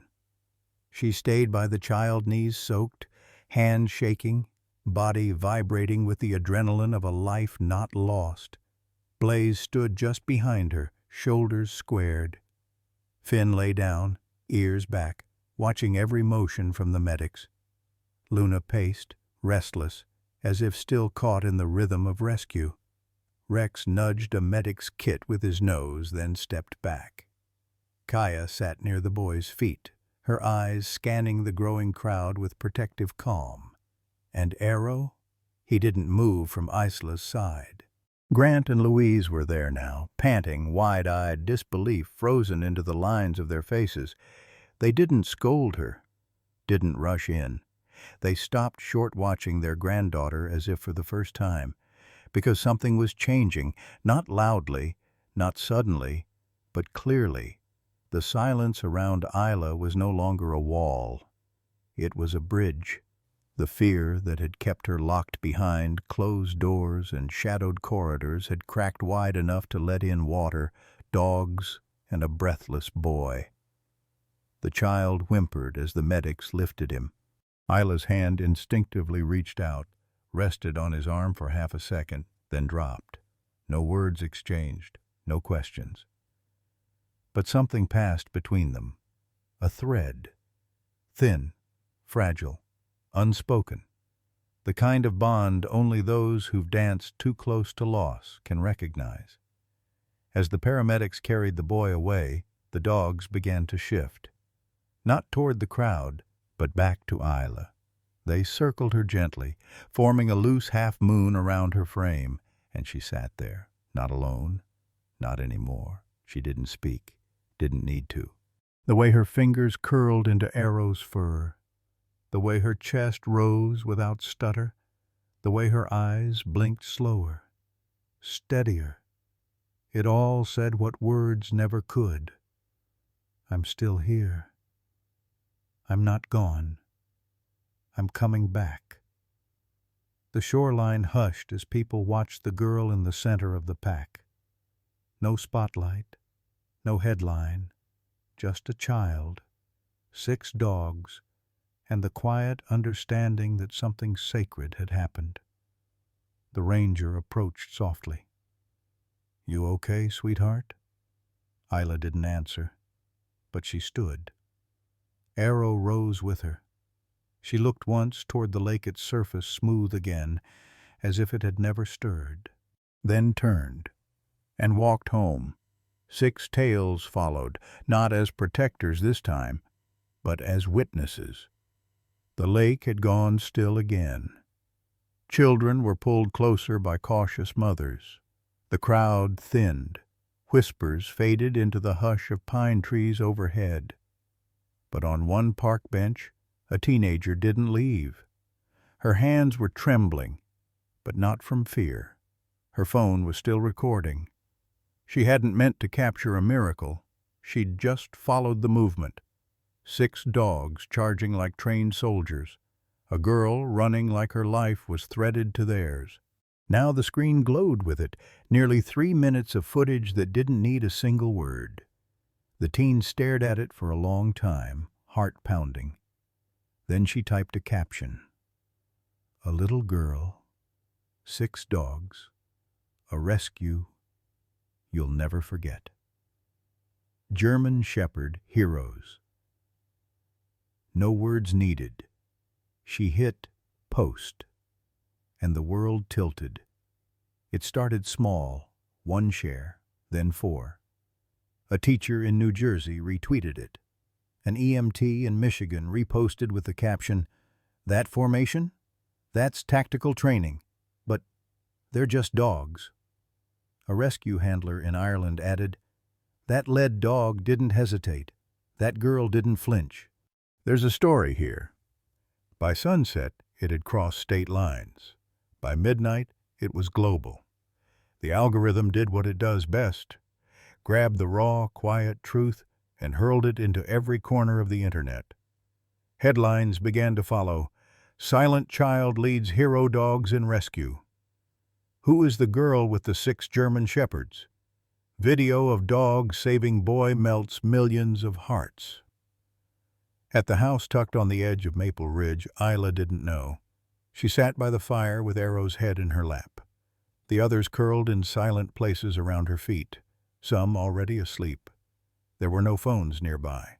No buzzing notifications, no cameras, just warmth and breath, and the sound of her own chest rising and falling without fear.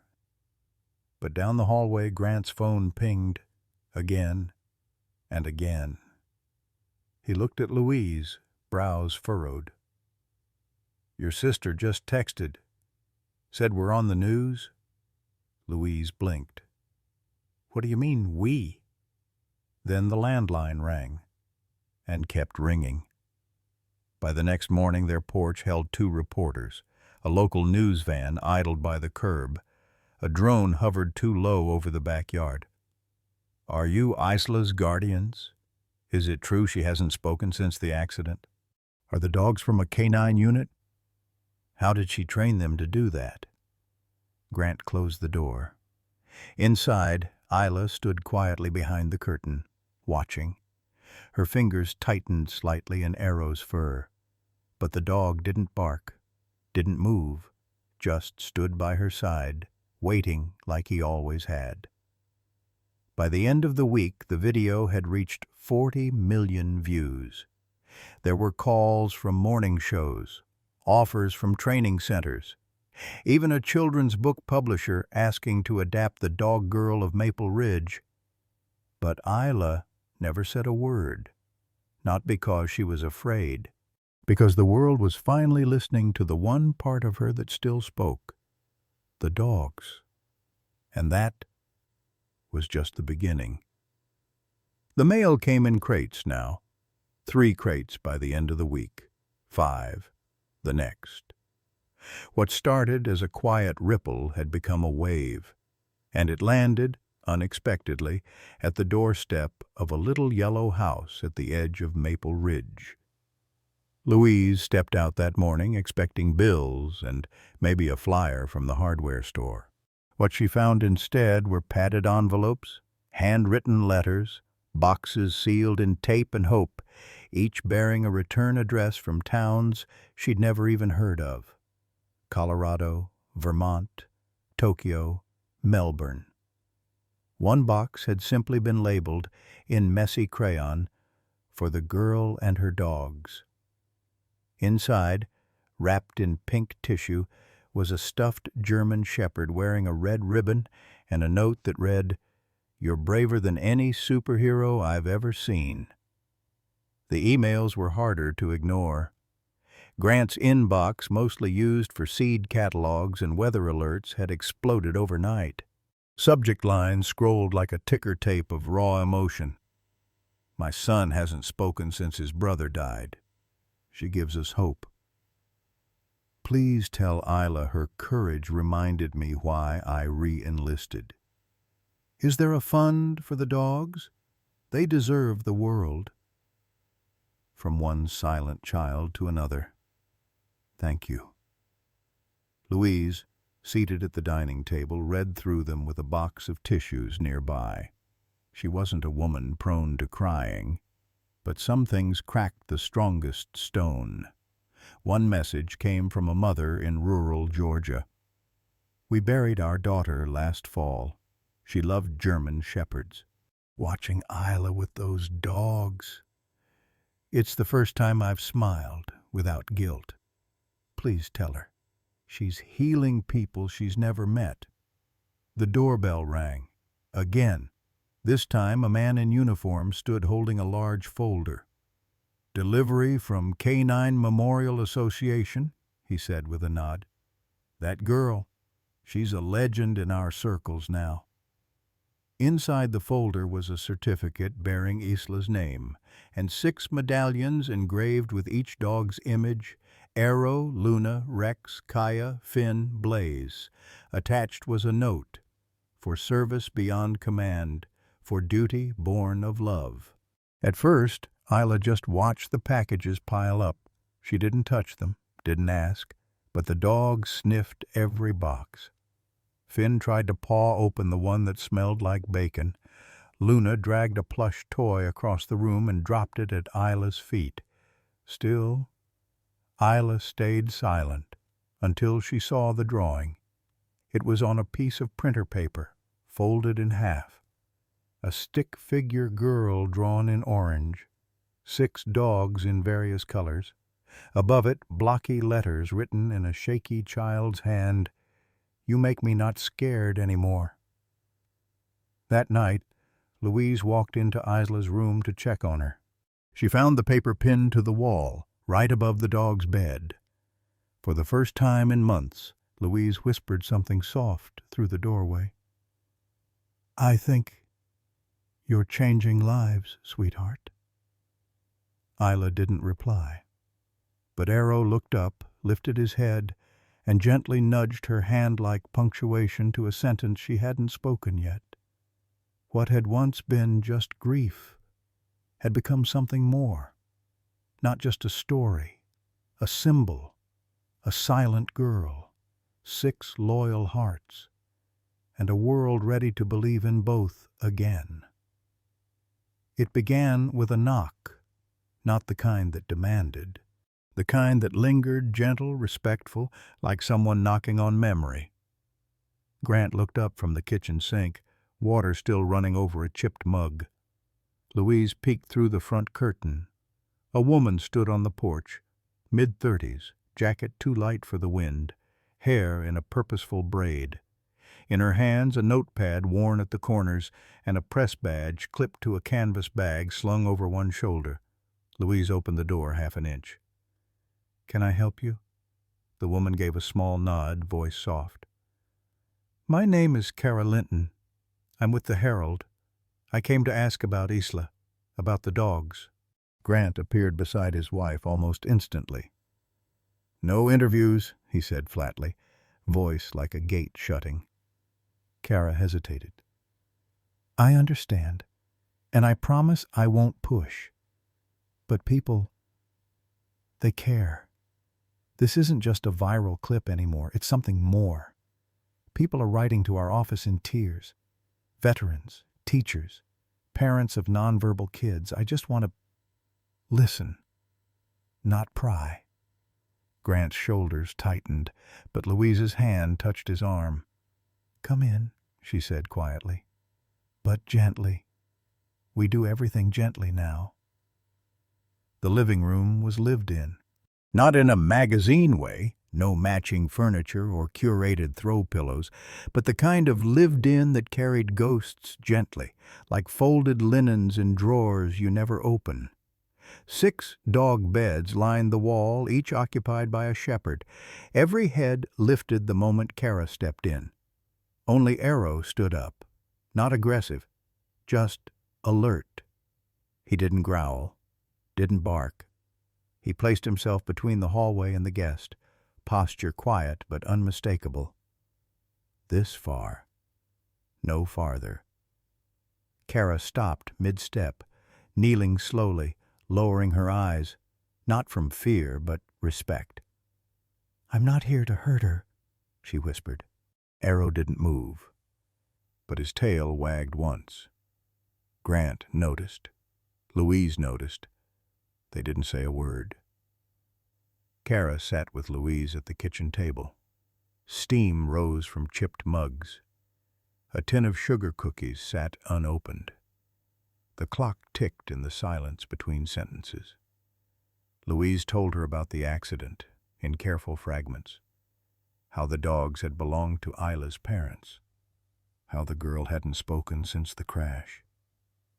"She's 5," Louise said, fingers trembling on the rim of her mug. "She hasn't said a word since the funeral." Kara wrote nothing, just listened. "She walks with them," Louise added after a long pause. "But she doesn't walk for anyone else. Not for me. Not for Grant." The older woman's voice broke. "She sleeps better with them outside her door, eats more when they're in the room.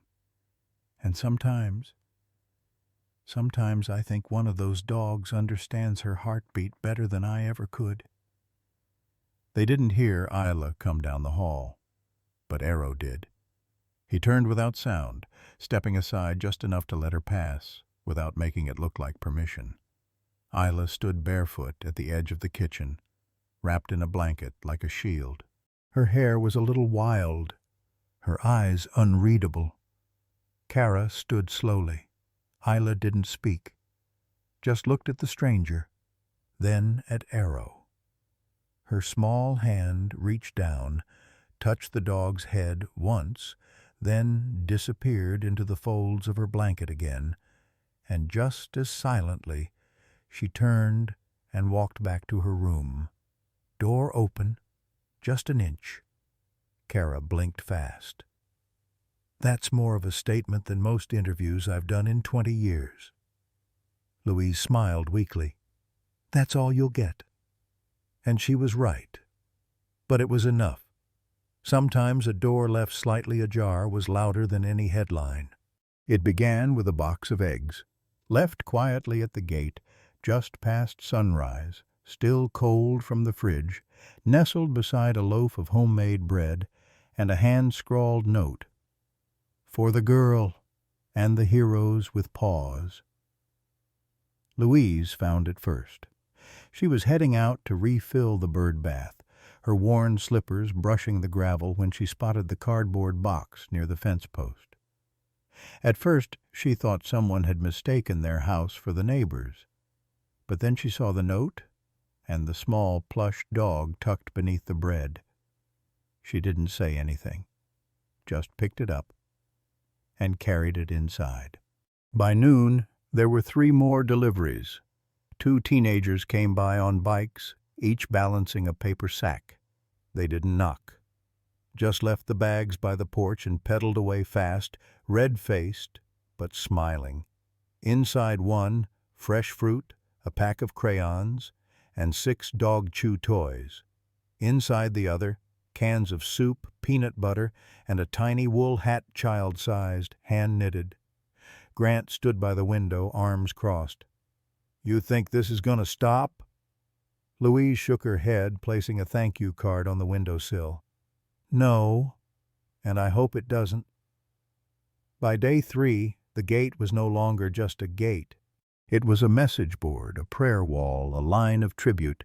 Sticky notes flapped like flags in the breeze. "You reminded me kindness is still alive.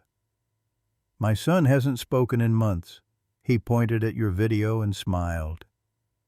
Tell her the world sees her." Plastic tubs arrived with bags of kibble, gently used dog blankets, and vitamins. A bright orange note was clipped to a bag of bones. "I lost my partner in K9 Unit 4 years ago. These are for her brothers and sisters." On the 4th day, a white van pulled up. The logo read, "Everpaws Veterinary Clinic." Out stepped a woman in green scrubs and muddy boots. Her name was Dr. Mira Chan, and she didn't come to ask questions. She came to kneel in the grass, palm extended toward Blaze. "No charge. Not now. Not ever," she said softly as the old shepherd sniffed her hand. "I've never seen a pack move like this," she added, glancing toward Isla's window. "They're not just dogs. They're a promise." Grant tried to protest. "You don't have to." But Mira raised a hand. "I know, but I want to." A week later, the local pet supply store did something no one expected. A delivery truck showed up with a pallet of premium food stacked higher than the porch railing. Bags labeled with flavors Isla used to say out loud when her parents trained the dogs. Lamb and rice, chicken and oats, duck and sweet potato. The invoice read, "Paid in full, monthly, indefinitely." A note taped to the last bag. "She's not alone, and neither are they."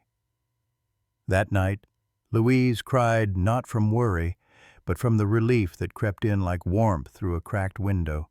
She stood in the kitchen, both hands on the edge of the sink, as Arrow brushed against her leg. "I think," she whispered, voice trembling, "the world saw her before she saw herself." And behind her, the others settled in, tails thumping lightly against the floorboards. Outside, the gate held steady, a place where groceries became grace. The rain had passed in the night, leaving the world outside glazed in silver. Birdsong wove through the morning quiet, and Louise tiptoed through the hallway with a cup of tea in hand, careful not to let the floorboards creak near Isla's room. She wasn't expecting anything. Not today. Not after so many days of quiet.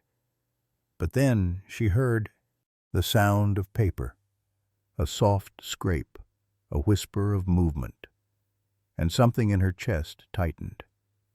She didn't knock. She simply lingered near the half-open door, unsure if she should look. Inside, the little girl sat cross-legged on the floor. The window's light spilled across the rug, catching on the ends of her tangled hair. Crayons were scattered around her like a sunburst reds, blues, soft grays, and tawny golds. The thick paper was covered in color, not scribbles, not chaos, but purpose. 6 dogs, 1 girl. The lines were careful, delicate. Arrow was drawn the largest, his posture alert but gentle, ears forward just like he always sat when guarding her door. Luna stood beside him, tail curled slightly as if mid-wag. Kaya's stance was low, protective, while Rex had his head tilted just like he did whenever Grant muttered to himself. And Isla? She was smiling, not with her mouth, but with the way her hands gave her form, movement, arms outstretched, one hand resting on Arrow's back. Louise covered her mouth. She didn't want to startle her, didn't want to break the moment. She backed away and turned into the kitchen, where Grant was standing over the stove, flipping pancakes with more smoke than grace. He looked up. "She's still asleep?" Louise shook her head slowly. Then, barely above a whisper, "She's drawing." Grant froze. The spatula clattered into the pan. "Drawing?" Louise nodded. Her throat tightened again. "Them. All of them. With her." He didn't speak, just looked down, took off his glasses, pressed his fingers to his eyes.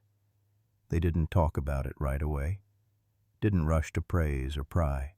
But when Isla came into the kitchen a few hours later, barefoot, holding the picture like it was something fragile, neither grandparent said a word. They just stepped aside. She placed the drawing on the fridge with 2 mismatched magnets. One was a ceramic dog paw, the other a plastic strawberry. She didn't say anything. Didn't need to. But before she turned to leave, she paused and reached down to pat Arrow's head just once. The same gesture she used to watch her mother make, quick, soft, full of unspoken thanks. That night, long after Isla had gone to bed and the dogs had curled around her like petals guarding a flower, Louise stared at the drawing again. The girl in the picture was no longer just surviving. She was returning, and in the silence, something was blooming. Not loudly, not all at once, but beautifully. The hallway had always been empty, not because there weren't memories to hang, but because the pain had made them too heavy. Louise kept the old photo albums tucked away in a drawer beneath her sewing table, their leather edges curling, corners soft from years of being opened and closed too many times. They had gathered dust like graves that no one visited. Until today. It started with a quiet afternoon and the drawing still pinned to the fridge. Isla had finished her cereal and wandered to the window, her eyes following the path where the dogs had just returned from their walk with Grant. She stood there for minutes, barely blinking, not fidgeting until she turned, walked across the room, and pointed. "To the drawer." Louise's breath caught. "The albums?" Isla nodded. Just once. And that was enough. They sat together on the rug, the light soft from the late sun. The old plastic sleeves crackled as Louise opened the first book. Daniel's smile stared back wide, lopsided, always mid-laugh. Miriam had her arm around him, wind blowing through her hair on the training field. The 6 dogs, smaller then, but already sharp-eyed, sat in obedient formation. Arrow looked like he hadn't aged at all. Louise didn't speak much.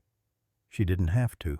She would glance at Isla, holding up 2 or 3 photos at a time, letting the girl's fingers decide. Sometimes Isla would shake her head. Sometimes she would gently tap one with a single finger, then touch it to her chest, her quiet version of yes. They worked in rhythm, in silence, in understanding. By the end of the afternoon, there were over a dozen photos laid out in a perfect row on the floor. Daniel teaching Finn to heel, Miriam brushing Kaya behind the ear, Isla, barely 4 years old, giggling as Blaze tried to carry a stick twice his size. A moment frozen in time. Daniel lifting Isla high above his head, one of the dogs jumping beside them like trying to join in the flight. Louise traced her fingers over that one. "He always said you were his North Star," she murmured. Isla didn't react, but she didn't look away. Later, Louise stood in the hallway with a roll of painter's tape, a small hammer, and a handful of frames.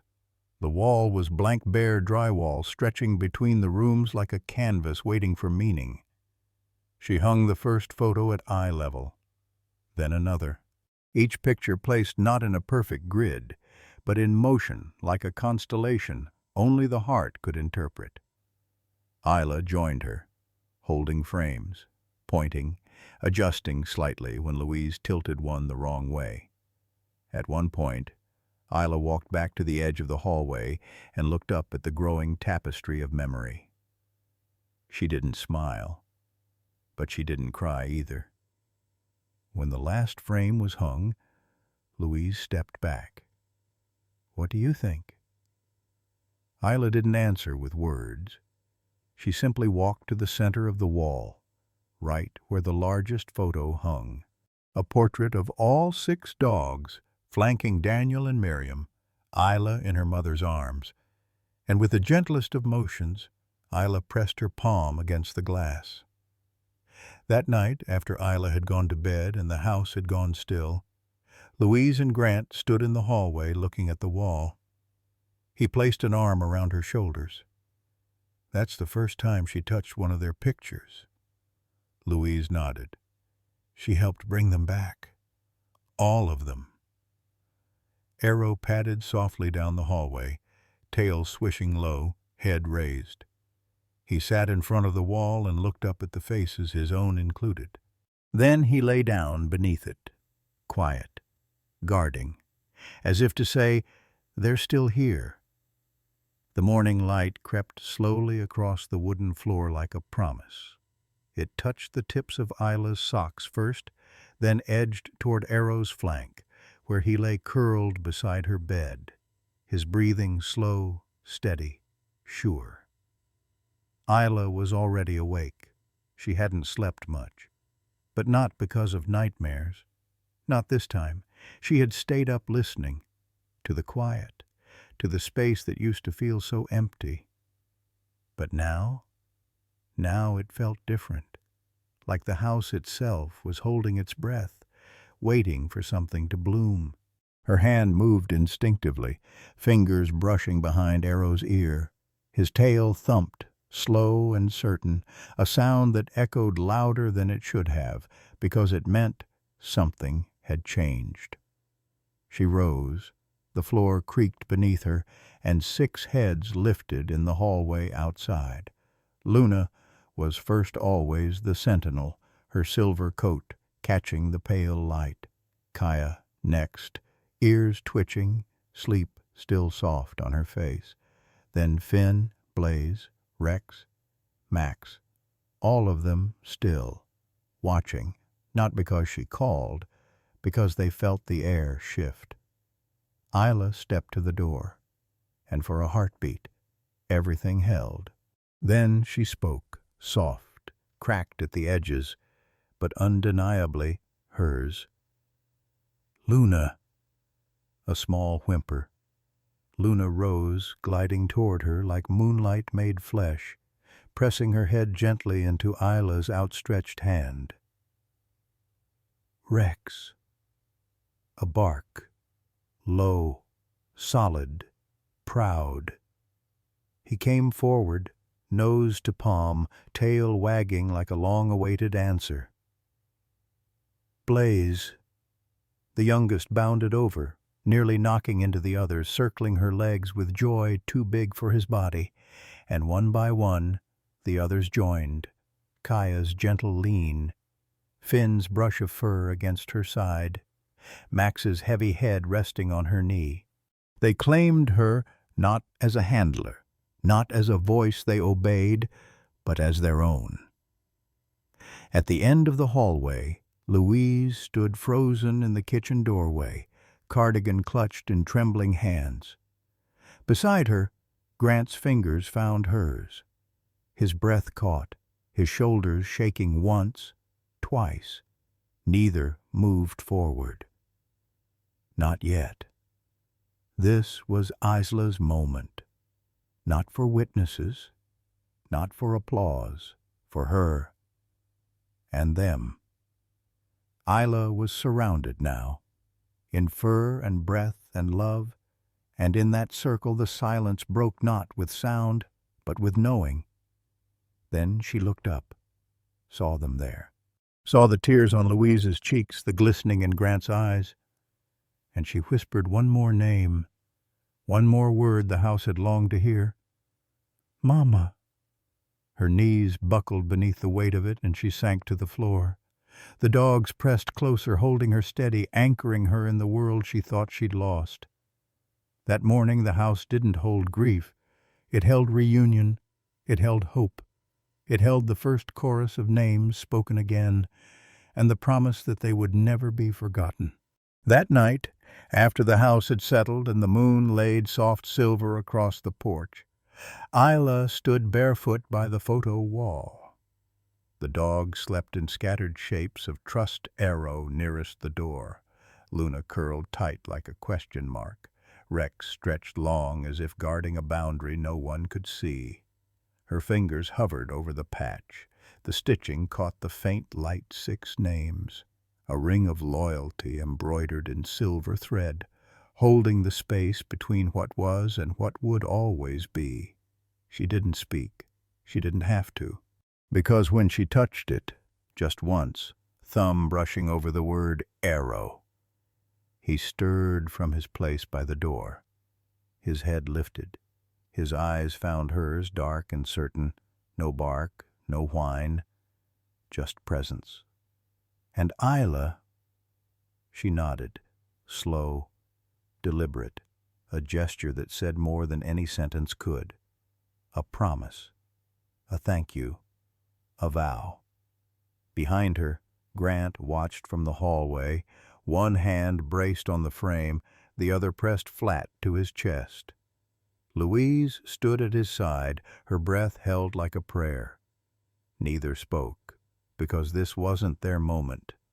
This belonged to her, the girl who had stayed, the pack who had waited, the house that had learned how to hold hope again. Outside, the wind rattled the oak leaves.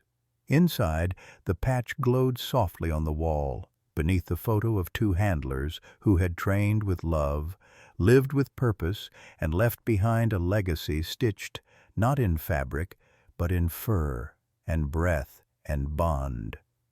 And when Isla finally turned from the wall and slipped down the hallway, Arrow at her heel, the house felt whole in a way it hadn't for a long, long time.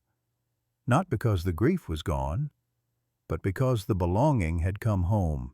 The air carried the scent of dew and pine, the kind of morning that made the world feel washed clean. The street shimmered with sunlight puddled in driveways, and birds chattered from high perches like they were trying to sing the day into motion. A click, then a creak, and the quiet swing of an old bedroom door. Isla stepped out, small bare feet pressing softly against the wood floor. Arrow was the first to rise always. Then Luna, Rex, Blaze, Kaya, Finn. 6 shadows with heartbeat and breath, each falling into position like they had rehearsed it for years.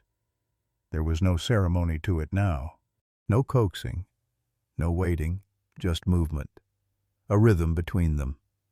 She moved down the hall with them like a tide moves sand gently, without force, but with something steady underneath. Grant was at the stove, flipping pancakes with a patience that came from love, not recipe. Louise sat at the table with her second cup of coffee, watching the world blink into morning outside the window. Neither said a word. They didn't have to. They heard the door open, and they saw her walk out on her own. The porch steps groaned their usual greeting as she descended. She paused on the last one, not from fear, but to breathe in the light. Arrow stood beside her, eyes sweeping the quiet street like a sentry on duty. The leashes were in her hand, not tangled, not tight, just there, like an extension of her fingers. She walked toward the sidewalk, 1 step, then 2.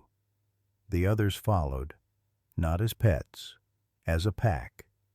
Across the street, a boy, no older than 9, stood beside a mailbox, shuffling his sneakers on the concrete, a cereal bar clutched in one hand.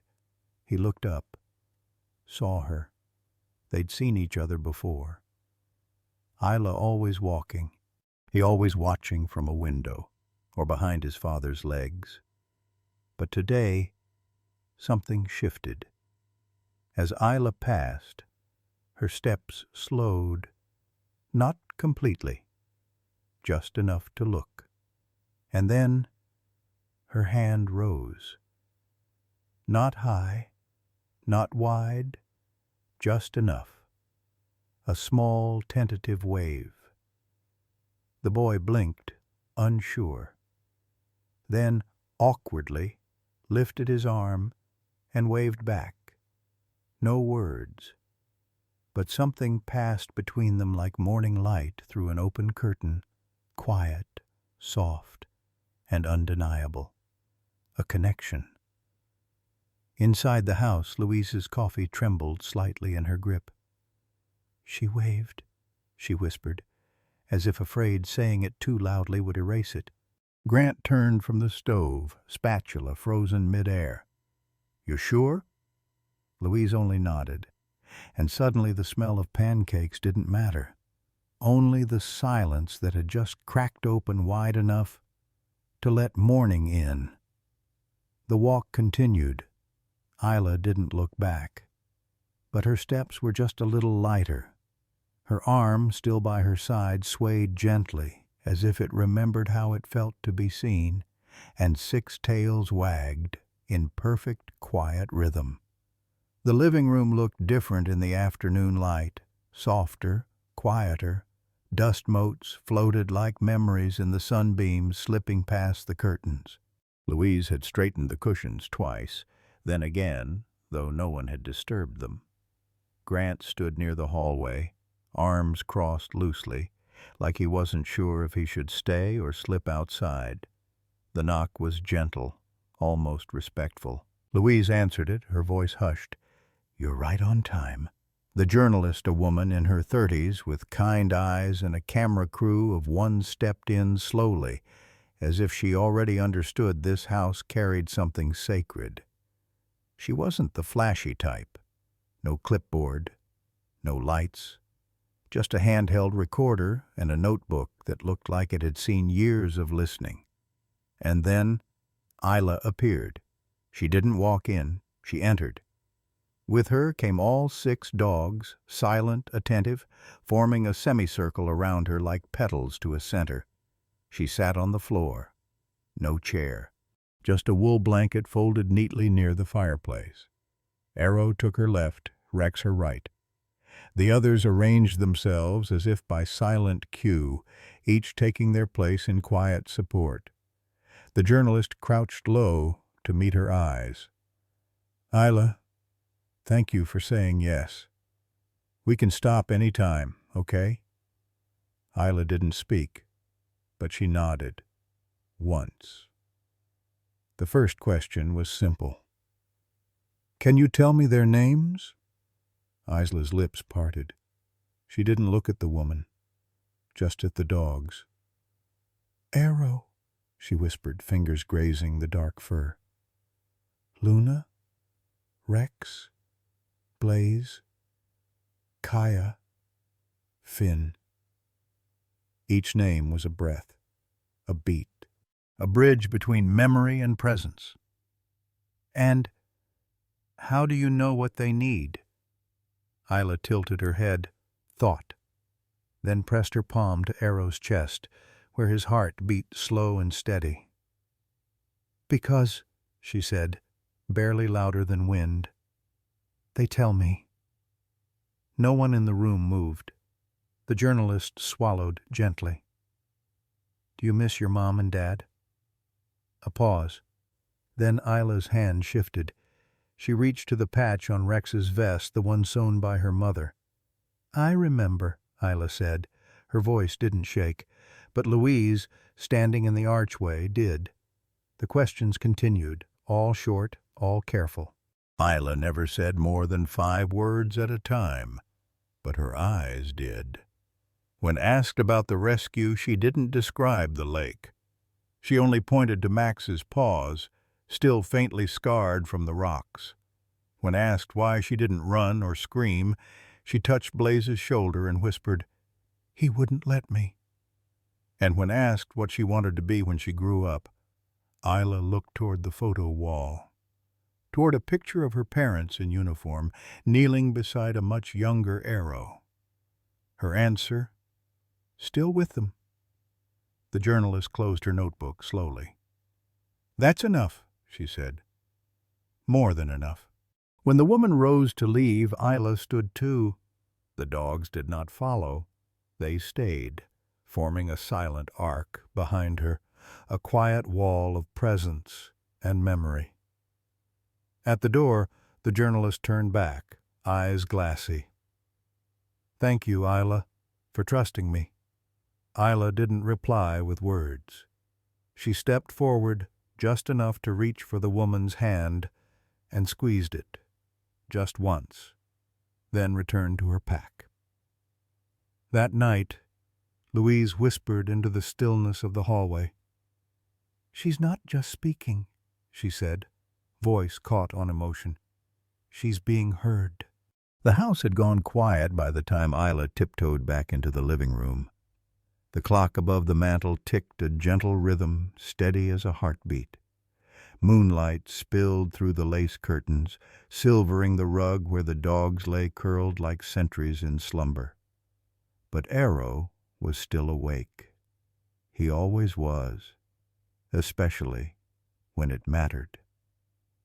Isla padded barefoot across the floor, the notebook hugged tight to her chest. It was new, or at least unused. Louise had left it on her desk weeks ago, hoping for something, anything. It had sat untouched until tonight. She knelt beside Arrow. His eyes met hers, wide and waiting. There was no wag, no bark, just presence. That quiet kind only dogs can give when they understand you're about to say something important.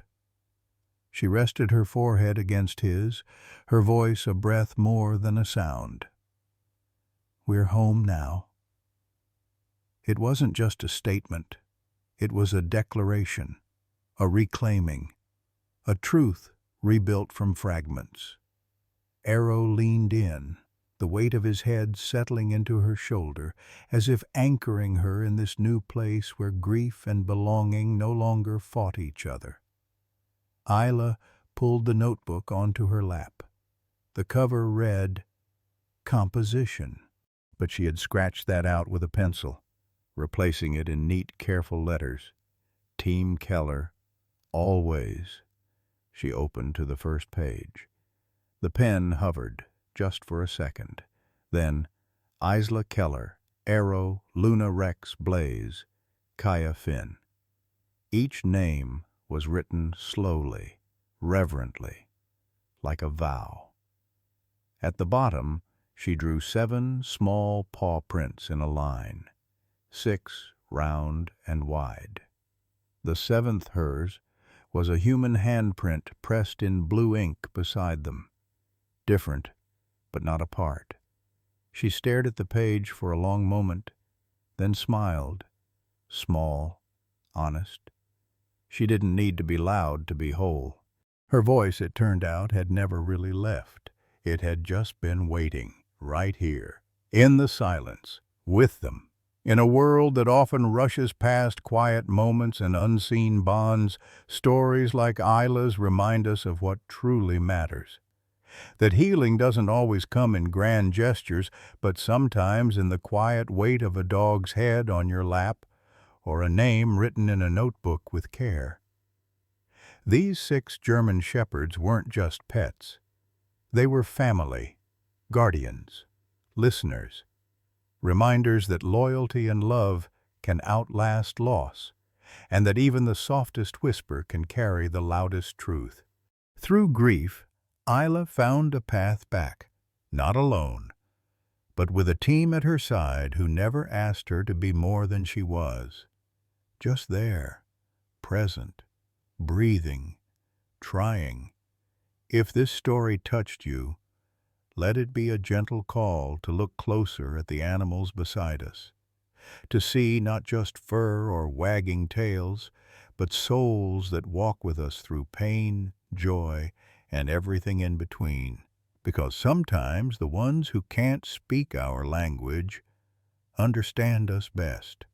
And sometimes a child and 6 dogs can teach the world more about love than words ever could. Let's cherish them. Let's protect them.